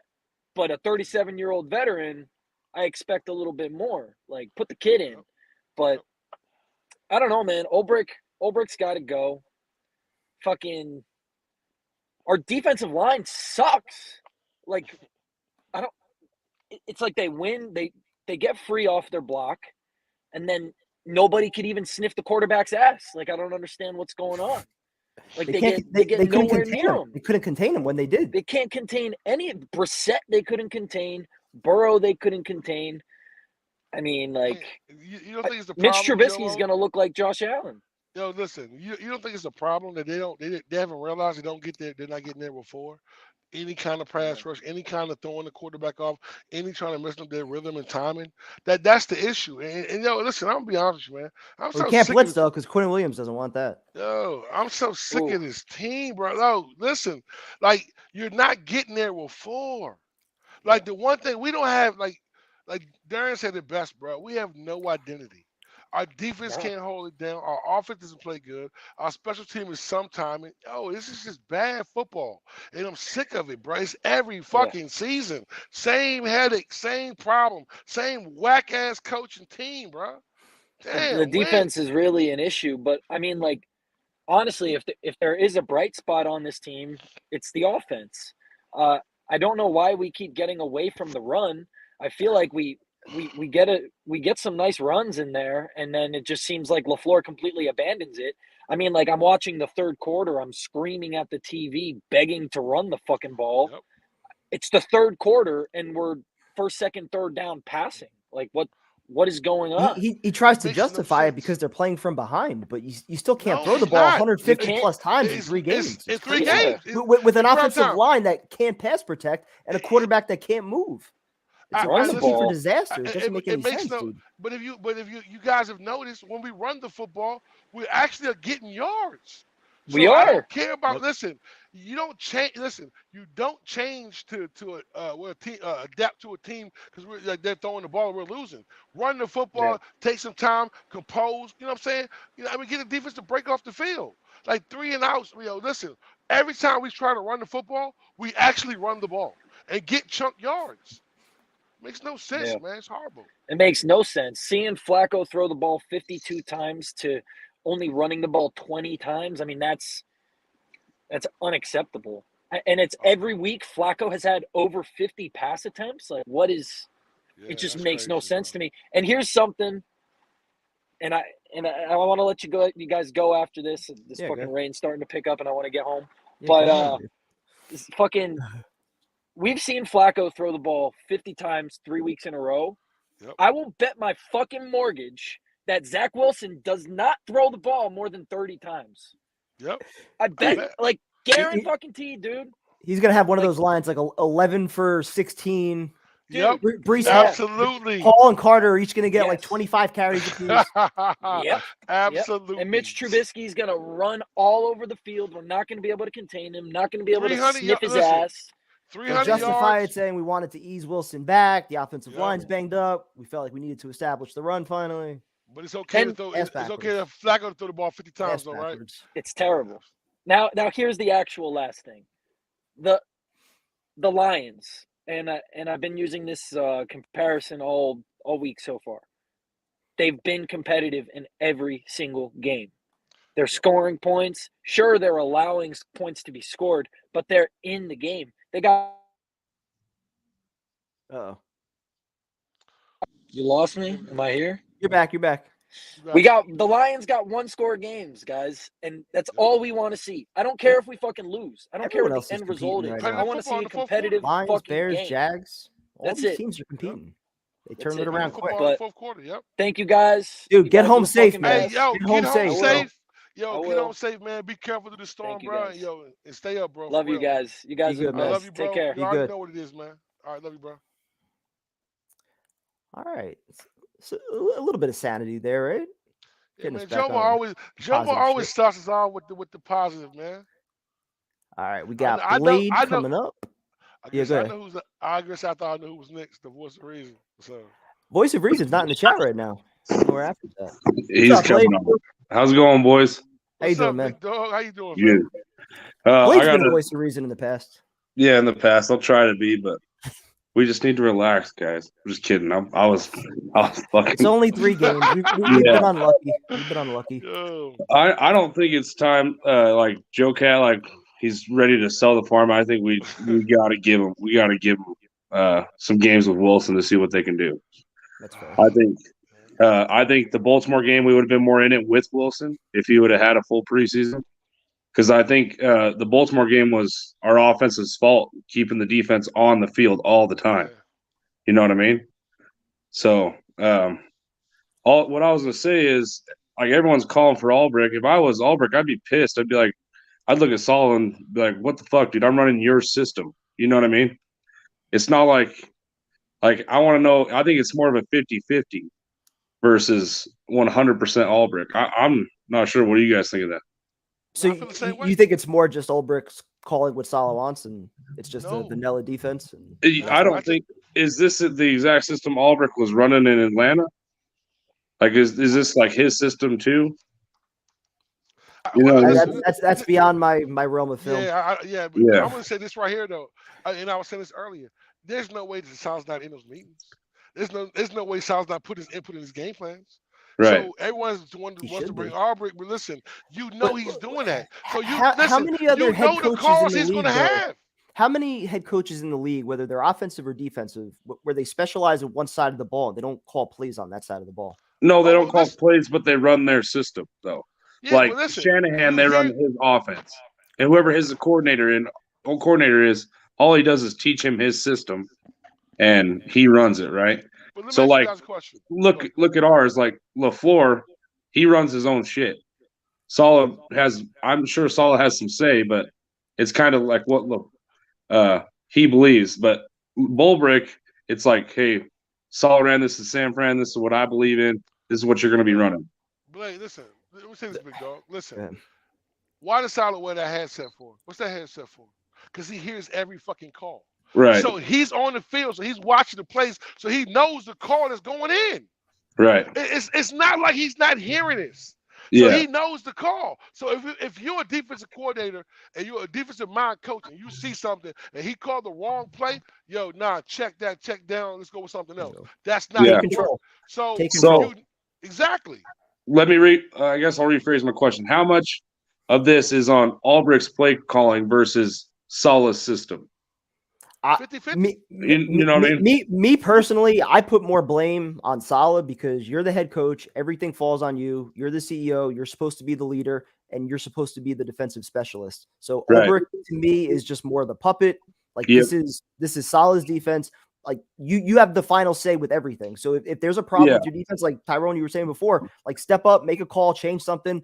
Like he can't just sit there and allow this shit to happen. It's his defense, so it falls on him more than it does Ulbricht for me at least. You have to play, so you know what set's going out there, and so you can help him. You can help him fix what he's doing wrong. Listen, like with either subs or whatever. Blake, y'all remember this? Y'all remember this? It was a preseason game with Ty Bowles and Antonio Cromartie.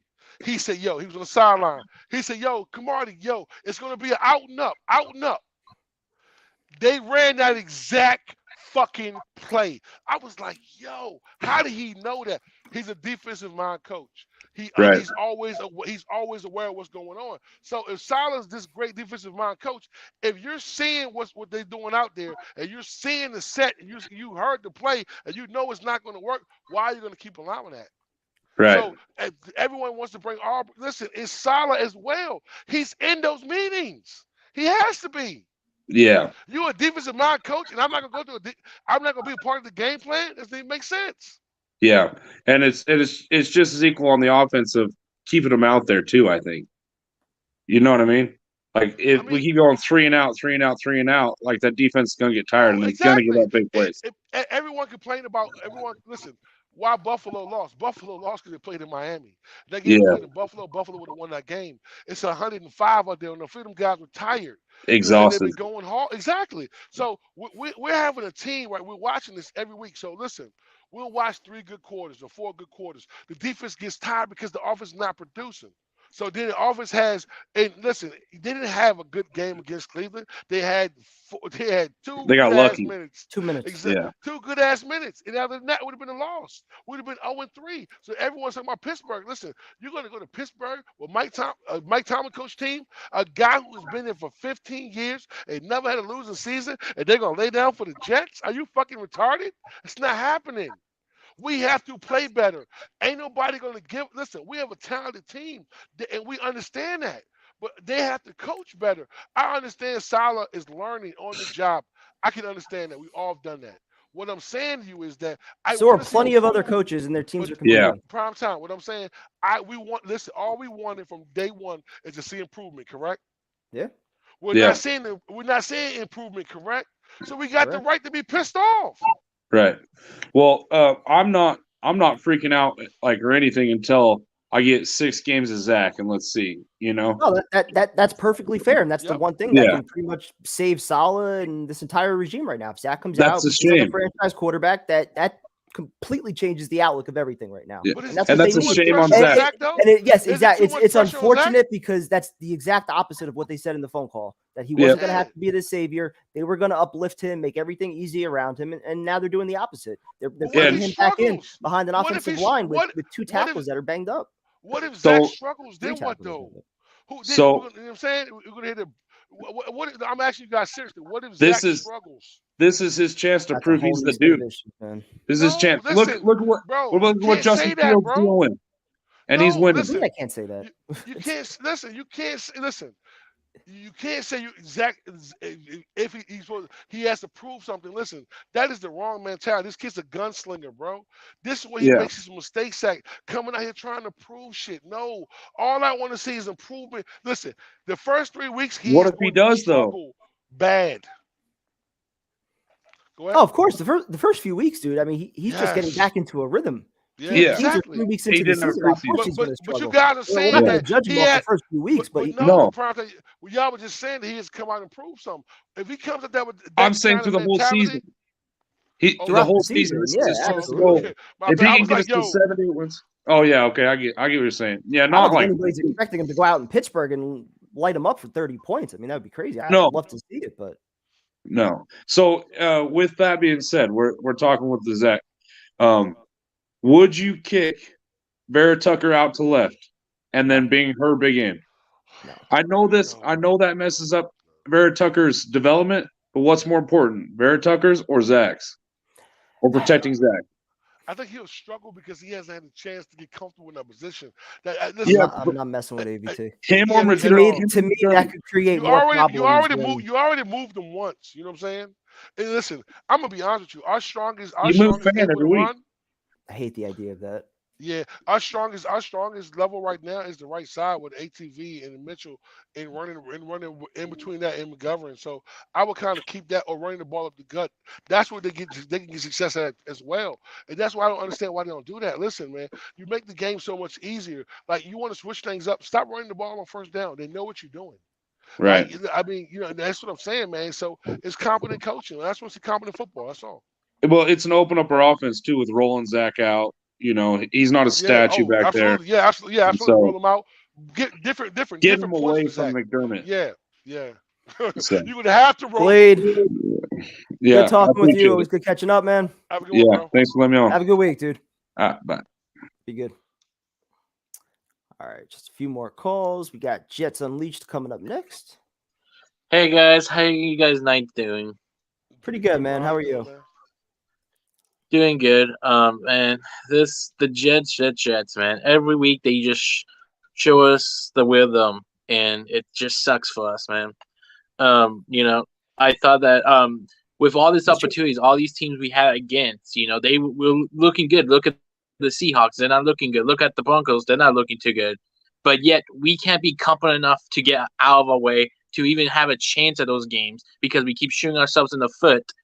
we should be, like you guys have said before, we should be 0-3 at this point. We got lucky the Browns did the Browns and helped us out on the win. This is just ridiculous. This team is just, I have no words to explain this, man. At this point, I don't expect much. Even then, it's sad. What is your biggest concern right now? I mean, is it coaching? Do you think it's talent? Like, where do you think the problems start with this team right now? To be honest, it seems like no matter what, we can't get our own way. Even look back at last game. We had opportunities. It's either us dropping footballs, or either we're fumbling, or we're just doing something. Is that coaching though, or is that just bad players? Like fumbles, missed tackles, like that. Those are things that are on the players. Like you can't blame coaches for that. Well, no. Yeah. I'm not solely blaming all the coaches on that. To be honest, there's some blame to go around for everyone.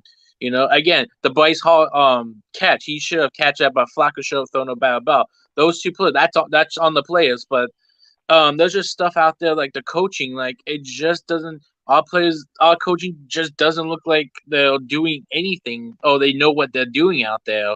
They're not setting our players up for success. They're doing what their scheme is, and that's it. And some of these players look like they're like getting mad about it. Salah might be losing the locker soon, in my opinion.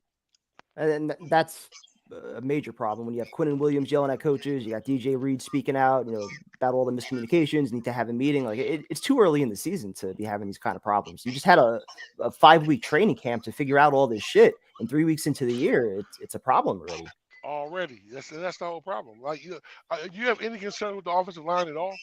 Oh yeah, I don't trust our tackles to be honest, the left tackle. I don't trust that tackle to be able to hold up and block anyone. Not only that, going against the Steelers too, they have a good defense. You can't say they have a backup QB. We almost lost to the Browns' backup QB as well. Again, like this team, it's frustrating to watch this team because I have I'm actually going to a Jets game this year. I'm going to Seattle for New Year's to go watch the Seattle game, and I'm scared that. To be honest, I'm scared that we're gonna get blown out. There, man. Go talk shit to Jose. Yeah, go see Jose while you out there, bro. Yeah, man, but we might not even have a chance in that game because we can't even get ourselves way enough to be competent. Hopefully, we're competent at that time, but like. Not only that, look at the Fent situation. He did so much for us, and yet we made him look so bad. No future players will look at that and be like, "Oh, I want to go to that team. They're gonna help me." No, they're gonna look at the opposite too. He was hurt too, though. I mean, he had a procedure in the offseason. He was kind of on a pitch count throughout a lot of training camp. He's been limited in practices, so. I give him plenty of respect just for being out there. Yeah, but you have to, bro. Like, that's the one guy, man. I would never attack, bro, because like I said, he's been an ultimate team player, man. You know what I'm saying? And he cares about this team in his organization. So, like I said, man, a healthy recovery, and I want him back, bro. Like, fans probably, great job, man. Really, really great job. Well, and I totally I mean, my opinion is that Fate did great. There's nothing wrong with Fate did. They just moved him and make him look bad, and that's totally on the coaching. And players in the future are going to look at that and be like, I don't want to come over here because look at what they're doing to their players. They're going to make them look bad. I think Fat he's a good player. He just got moved too many times, and he couldn't get his foot set, and he was injured as well. They ain't gonna want to come in because we're tired of losing, bro. Like, who wants to come and lose? Like, this is the one thing. Losing culture, a losing stadium environment. Yeah. Like, what's the attraction of coming to the Jets right now? Yeah, I mean, every time money. 14 games to turn it around. So, yep. Great call, dude. Nice talking to you as always. Nice talking to you guys. Go Jets. Have a good night, man. You too. Good night. All right, we got 3 more calls. We will now go to John. Yo, John. What's up, fellas? What's going on, John? Hey, man. Listen, prime time. You predicted a win. Yeah, and first of all, I owe you an apology. I feel like I'm partly responsible for you going to the game because I predicted, my grandiose prediction for Flacco and the offense. I was going to the game regardless. You saw how many onions I bought? It just felt like it had the makings of, the Mike White game again, because they're very similar teams. Both teams had bad defenses, especially the Bengals in the secondary with fucking Eli Apple, that waste of a draft pick. But it's honestly, I tell you a quick story before I really let loose. I go to the MGM every Sunday. They have this amazing setup with the movie theater kind of thing, and when you could see all the games. Obviously, they have the Patriot game in the middle, but they always have the Jets game prominently like on the bottom. And the thing is that I try to watch every minute of each game, but I always, because it's the Jets, I always give myself an out. That if they play like they did last week, they shit the bed, I start paying attention more to the other games.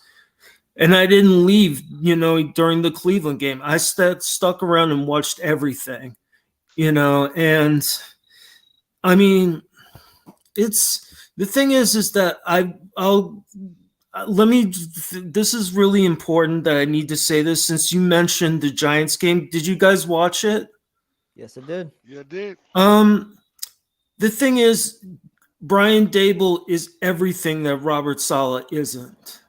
He's basically done in deeds what all gas, no break is, to go for it for a 2-point conversion, to go for it again at 4th and 2 at the end of the half when you're at the Dallas 47, where if you miss it, Dallas could, throw a Hail Mary, and he still did it because he has belief in his players. I mean, he's got a fucking skeleton crew, wide receiver crew. Now that it's Sterling Shepard on that god awful turf, blew his knee out.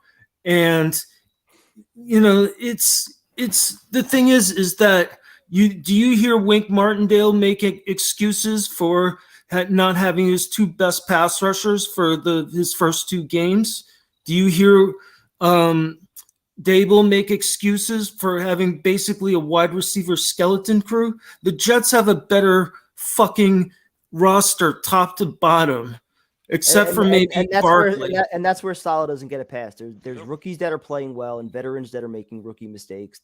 It falls on coaching. There's more than enough talent here where this team should at least be competitive. We're not expecting the team to go 10-7, make the playoffs, win a ton of games, but at least be competitive. They shouldn't be getting blown out by double digits in the 4th quarter of every game. Nope. The thing is, if this offense is not on its game, it's game over because of this fucking disgrace of a system that they have. I mean, that's the thing, look what, again, I mean, I know I'm mentioning the Giants, and the thing is that I'm also a Giants fan too, but I completely understand the rivalry and why the Jets fans, hate Giants fans, the arrogance and all that shit. But the thing is, I think the hatred, because I've been going ballistic on Twitter over the last couple of days, and I got into big arguments about Dable. That I think he's really the real deal, and he demands accountability. He got in Sterling Shepard's face before he blew his knee out. And also listen. Go ahead. Dable's done a phenomenal job. I'm not going to take anything away, but the Giants could easily be 0-3, and the narrative would be completely different on him. So I'm not going to anoint him after 3 games the same way. We're still not burying completely Saleh after 20 That's games. fair. Yeah, and at the end of the day, listen. I don't give 2 shits about the Giants, man. Listen, I'm trying to make the Jets be more competitive. Like I said, I understand the analogy you're trying to use between Saleh, but I think the biggest deal is with Saleh is he should hold players accountable. He, and it's about adjustments because, like, listen, you know what fixes all this show that we had tonight? A win. Winning. A win fixes everything. You know what I'm saying? A win covers up bullshit. It I covers love you, up Tyrone. misassignments. It does, bro. So that's just what it is. That's why everybody's so down, because we love this team. We invest so much into this, and then we just get nothing in the result. We get nothing in the end, and it's frustrating because you're expecting more. And one last quick thing. Go ahead, yep. One last quick thing, and you led me into my last point. After 36 years of being a fan of this disgraceful franchise, I think I've actually hit my breaking point where if I don't see any kind of progress with this team, especially with Zach, they're definitely going to run the ball against Pittsburgh, because Pittsburgh is terrible. They got eaten alive by Nick Chubb and Kareem Hunt last week. But the thing is, be able to run the ball, then we're good. You know, that's the thing. And Zach is now being put in this horrible situation where now he's got to save everybody's ass. And I'm seriously at the point, because Salah's a fucking snake oil salesman. He's a complete con artist.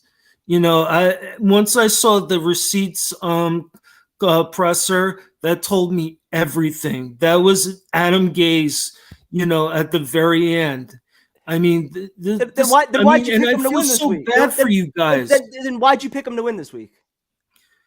Because honestly, I thought, you know, with Cincinnati having problems with its offensive line, that we could get a couple of stops, you know, and then Flacco was going to have a big day, you know, picking apart Eli Apple and Uzawa. You said the receipt comment told you everything you need to know about Salah, so you should have known this team was just going to lay an egg after a big win. And John, I should have known. I was trying to be positive. I really tried.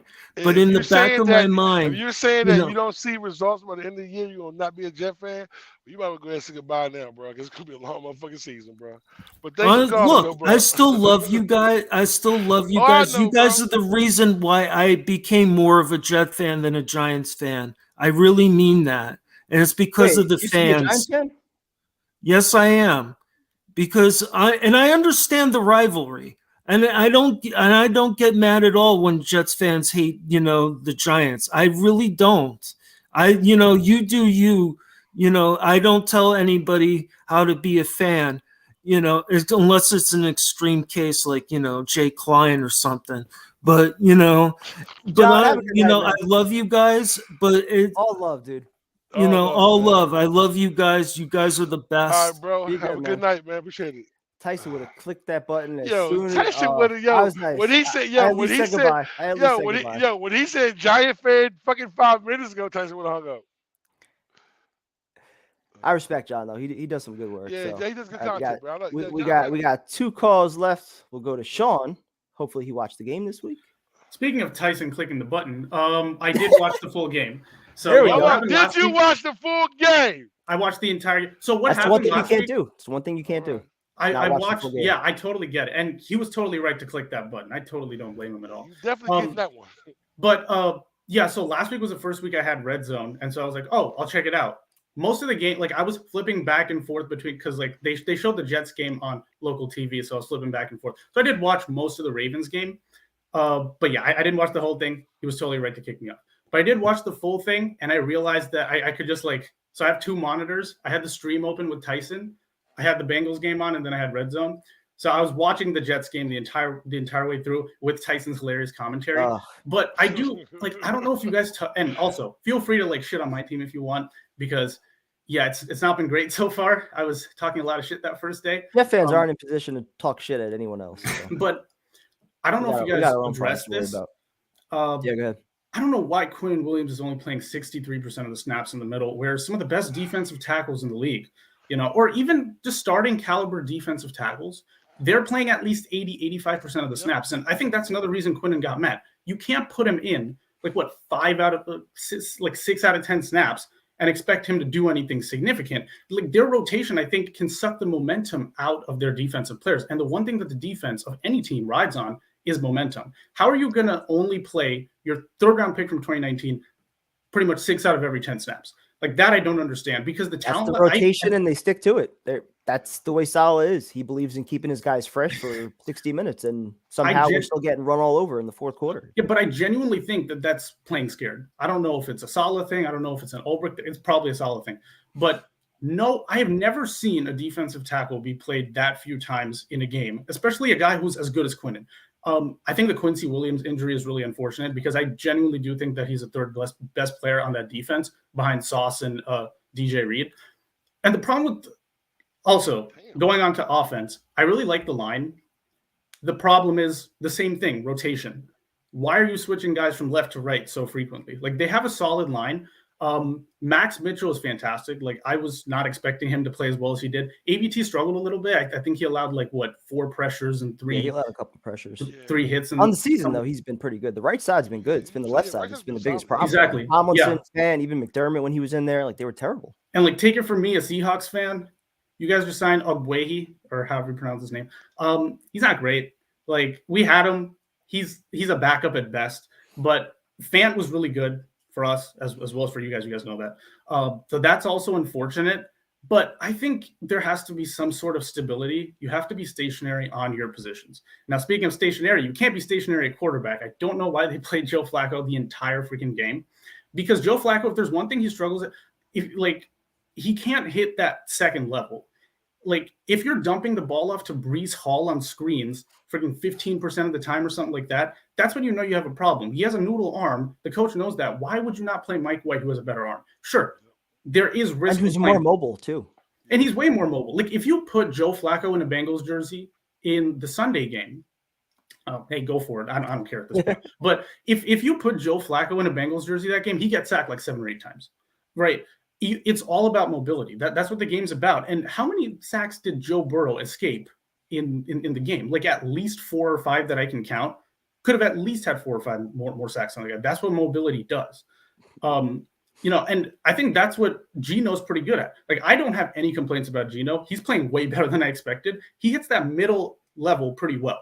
He doesn't have to rely on the big play too much. He doesn't dump the ball off to, Rashad Penny or anyone like Kenneth Walker freaking 6-7 times a game. He can hit guys 15, 20 yards down the field pretty consistently, precisely. And the thing is with Joe Flacco, now teams are going to realize that, you can play two linebackers to cut off the screen. You can, rush 5, put pressure on the guy because he's not going to throw very far. And you can play man on the corners with one high safety. You don't even need to have a 2 high safety shell because he doesn't go deep. He's so predictable. At least Corey Davis you don't know where you're going. He still has a decent arm. He aired it out with Corey Davis. He can't. He's not mobile. That's the problem. And if you get any pressure and he's throwing off his back foot, then he screws. So. Yeah, I do think the biggest problem is the thing that I said in the beginning. You have to let your guys on defense build a little bit of momentum.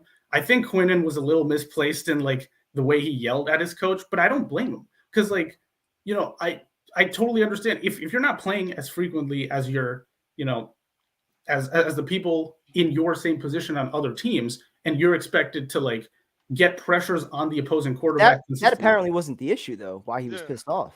He was apparently pissed at the call.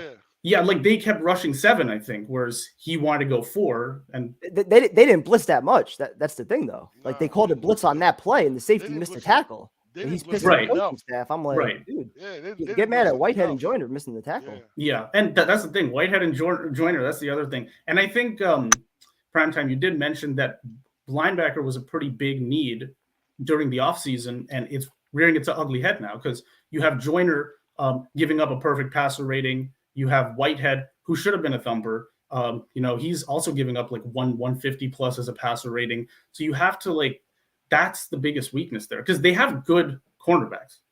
Their safeties are pretty bad. Their linebackers are pretty and their D line is actually, I would say it's above average in terms of the talent level on in the NFL. There's talent, but there's nobody that's playing at the level that they're getting paid. Dominant level. Exactly. Exactly. That's the problem.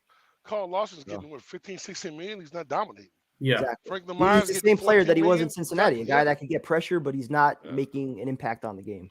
Yeah. Sean, great talking to you, dude. Always good night, catching bro. up. Glad you watched the whole game. Have a good night, bro. Take care. Have a good night, guys. You too, man. All right, we will wrap it up. The legend, the closer, The greatest of all time, Jose.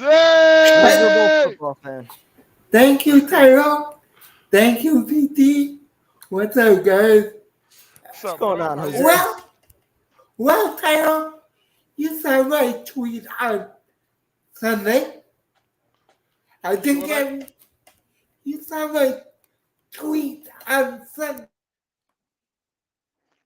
Oh, Jose, what happened? What happened, man?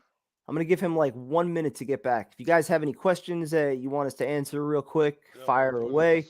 I feel bad. Jose waited for like 90 minutes, and I don't know what happened. I definitely didn't cut him off. He'll probably blame me. It's not me. Yo. The GOAT, man. We got to hear from Jose before we go. We got to, man. Yo, it don't end right without Jose, man. That's the guy, man. We're turning into Let's Talk Seahawks, though. It's a problem. Yeah. Because Jose bringing all his subscribers over, man. You're lucky I waited for you, even though you kicked me out of your Only fantasy you, football league. baby. I still Only waited you, for baby. Just remember that. Just remember that. Sorry. Yeah, and I apologize for that too. Yeah. That thing's going horrible. But What's your team's record? My team is 2-1 because I won by 12 points. There you go. Yesterday. All right. Doing well big done. things. Well done. But I'm trying to trade Jamar Chase, and people won't let that happen. but I have a question. Did anyone see my tweet on Sunday night? I did not. I like the tweet you had put out. Which one was it? It was the one where I said, so I support 2 football teams who supposedly have defensive coaches, but neither defense shows up. I think I did. God, yeah. God forgive me for the sins I will probably commit. I did see that one. Commit this season. And that's what's so maddening, dude. Like, Salah's supposed to be a defensive-minded coach, and he doesn't take ownership of this defense. I'm sure you're going through the same shit in Seattle right now. Yes, the exact same. Both defenses are invisible. Absolutely. That's kind of what happens, though, when you invest 2 first-round picks in a player that can't stay on the field. Yeah, and not being accountable, man. It's crazy, bro. Thanks, Ricky. Thank you. Just reminding you of that. Those 2 first-round picks might make a difference on your defense right now. Or for a future quarterback. Taking shots. Shots. Uh-oh. Cap space could help, too. Okay, you could have like 4 players between the cap space and the 2 picks. Oh, man. Hold on. Okay, Eminem. I'm faster than Eminem. I proved that last year. Okay, Eminem. Anyway, good grief. So I put this in the chat on Sunday during the game. If the Browns had not choked in the final 2 minutes, what was that? 2 Sundays ago? Yep. Yeah, 2 Sundays ago. We would all want Mr. Clean fired right now. The outlook of this team would be completely different if the Jets didn't make that comeback. The only reason we had that week of positivity is because we were trying to embrace the comeback as a means to turn things around. Maybe they would take that momentum, or some people, myself included. I was trying to enjoy the win. I mean, we don't get them often. Enjoy the win for the week. Hope they build off it. And what did they do? They did the same old Jet shit, and they followed up a big win, and they didn't even show up in the first quarter. Absolutely. Prime time. We knew it was coming. We still bought in. It's the same fucking result we always get. PT, if I brought half of Mexico to MetLife, I still don't think it would be a sellout in that stadium. Nobody was there. Dude, it was terrible.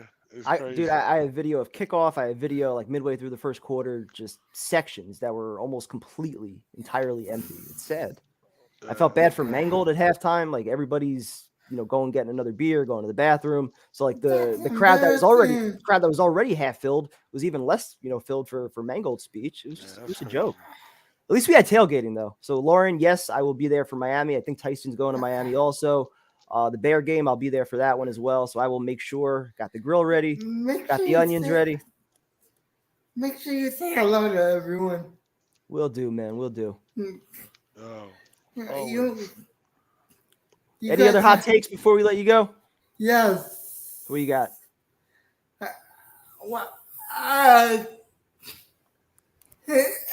Joe Flacco will start Sunday. Unfortunately. Yeah. I That's do how we're not. gonna end the stream. I do. He might be right though. I kind of feel the same way though, bro. I kind of feel the same way though. Can I say why? Go ahead. Why? Go ahead. That Pittsburgh field is more like a fucking golf course than a football field. I don't want Zach ripping his knee out. Yeah, I feel you, but that life isn't much happened to better Shepard, man. anyway. Yeah. So. Yo, I'm just saying. if you watch that Shepard play, bro, when he was running, bro, he just grabbed it right then. Yep. It was like boom, bro. It was like crazy. So guys, with that, thank you. Go check out my YouTube channel. Yo, plug your channel while you're on here, man. Yeah, give a quick plug for your channel, man. Seahawks Jose Rodriguez. I did a live today that went to shit because my computer overheated. Oh, terrible. So Same internet as Tyson. No, it was the computer, not the internet. Oh, so like your computer's done? Almost. Damn, bro. Yeah, so go check that out. Go sub to it. And with that, guys, be good. All right, Tyrone, bro. Love you, and I'm Love you, going. bro. Jose, be good, man. Have a good night. Man. I'm never Always good. love, bro. Always, man. Always. All right, and with that, 2 hours in the books. What a show. Apologies if that was too negative, but you guys know the routine by now. Monday, Tuesday, we get it out the system. We're back normal usually by Friday, so hopefully the Jets can bounce back from this bullshit, get a nice competitive game against the Steelers. Thank you to everybody that joined us. Talk to you guys later. Have a good one.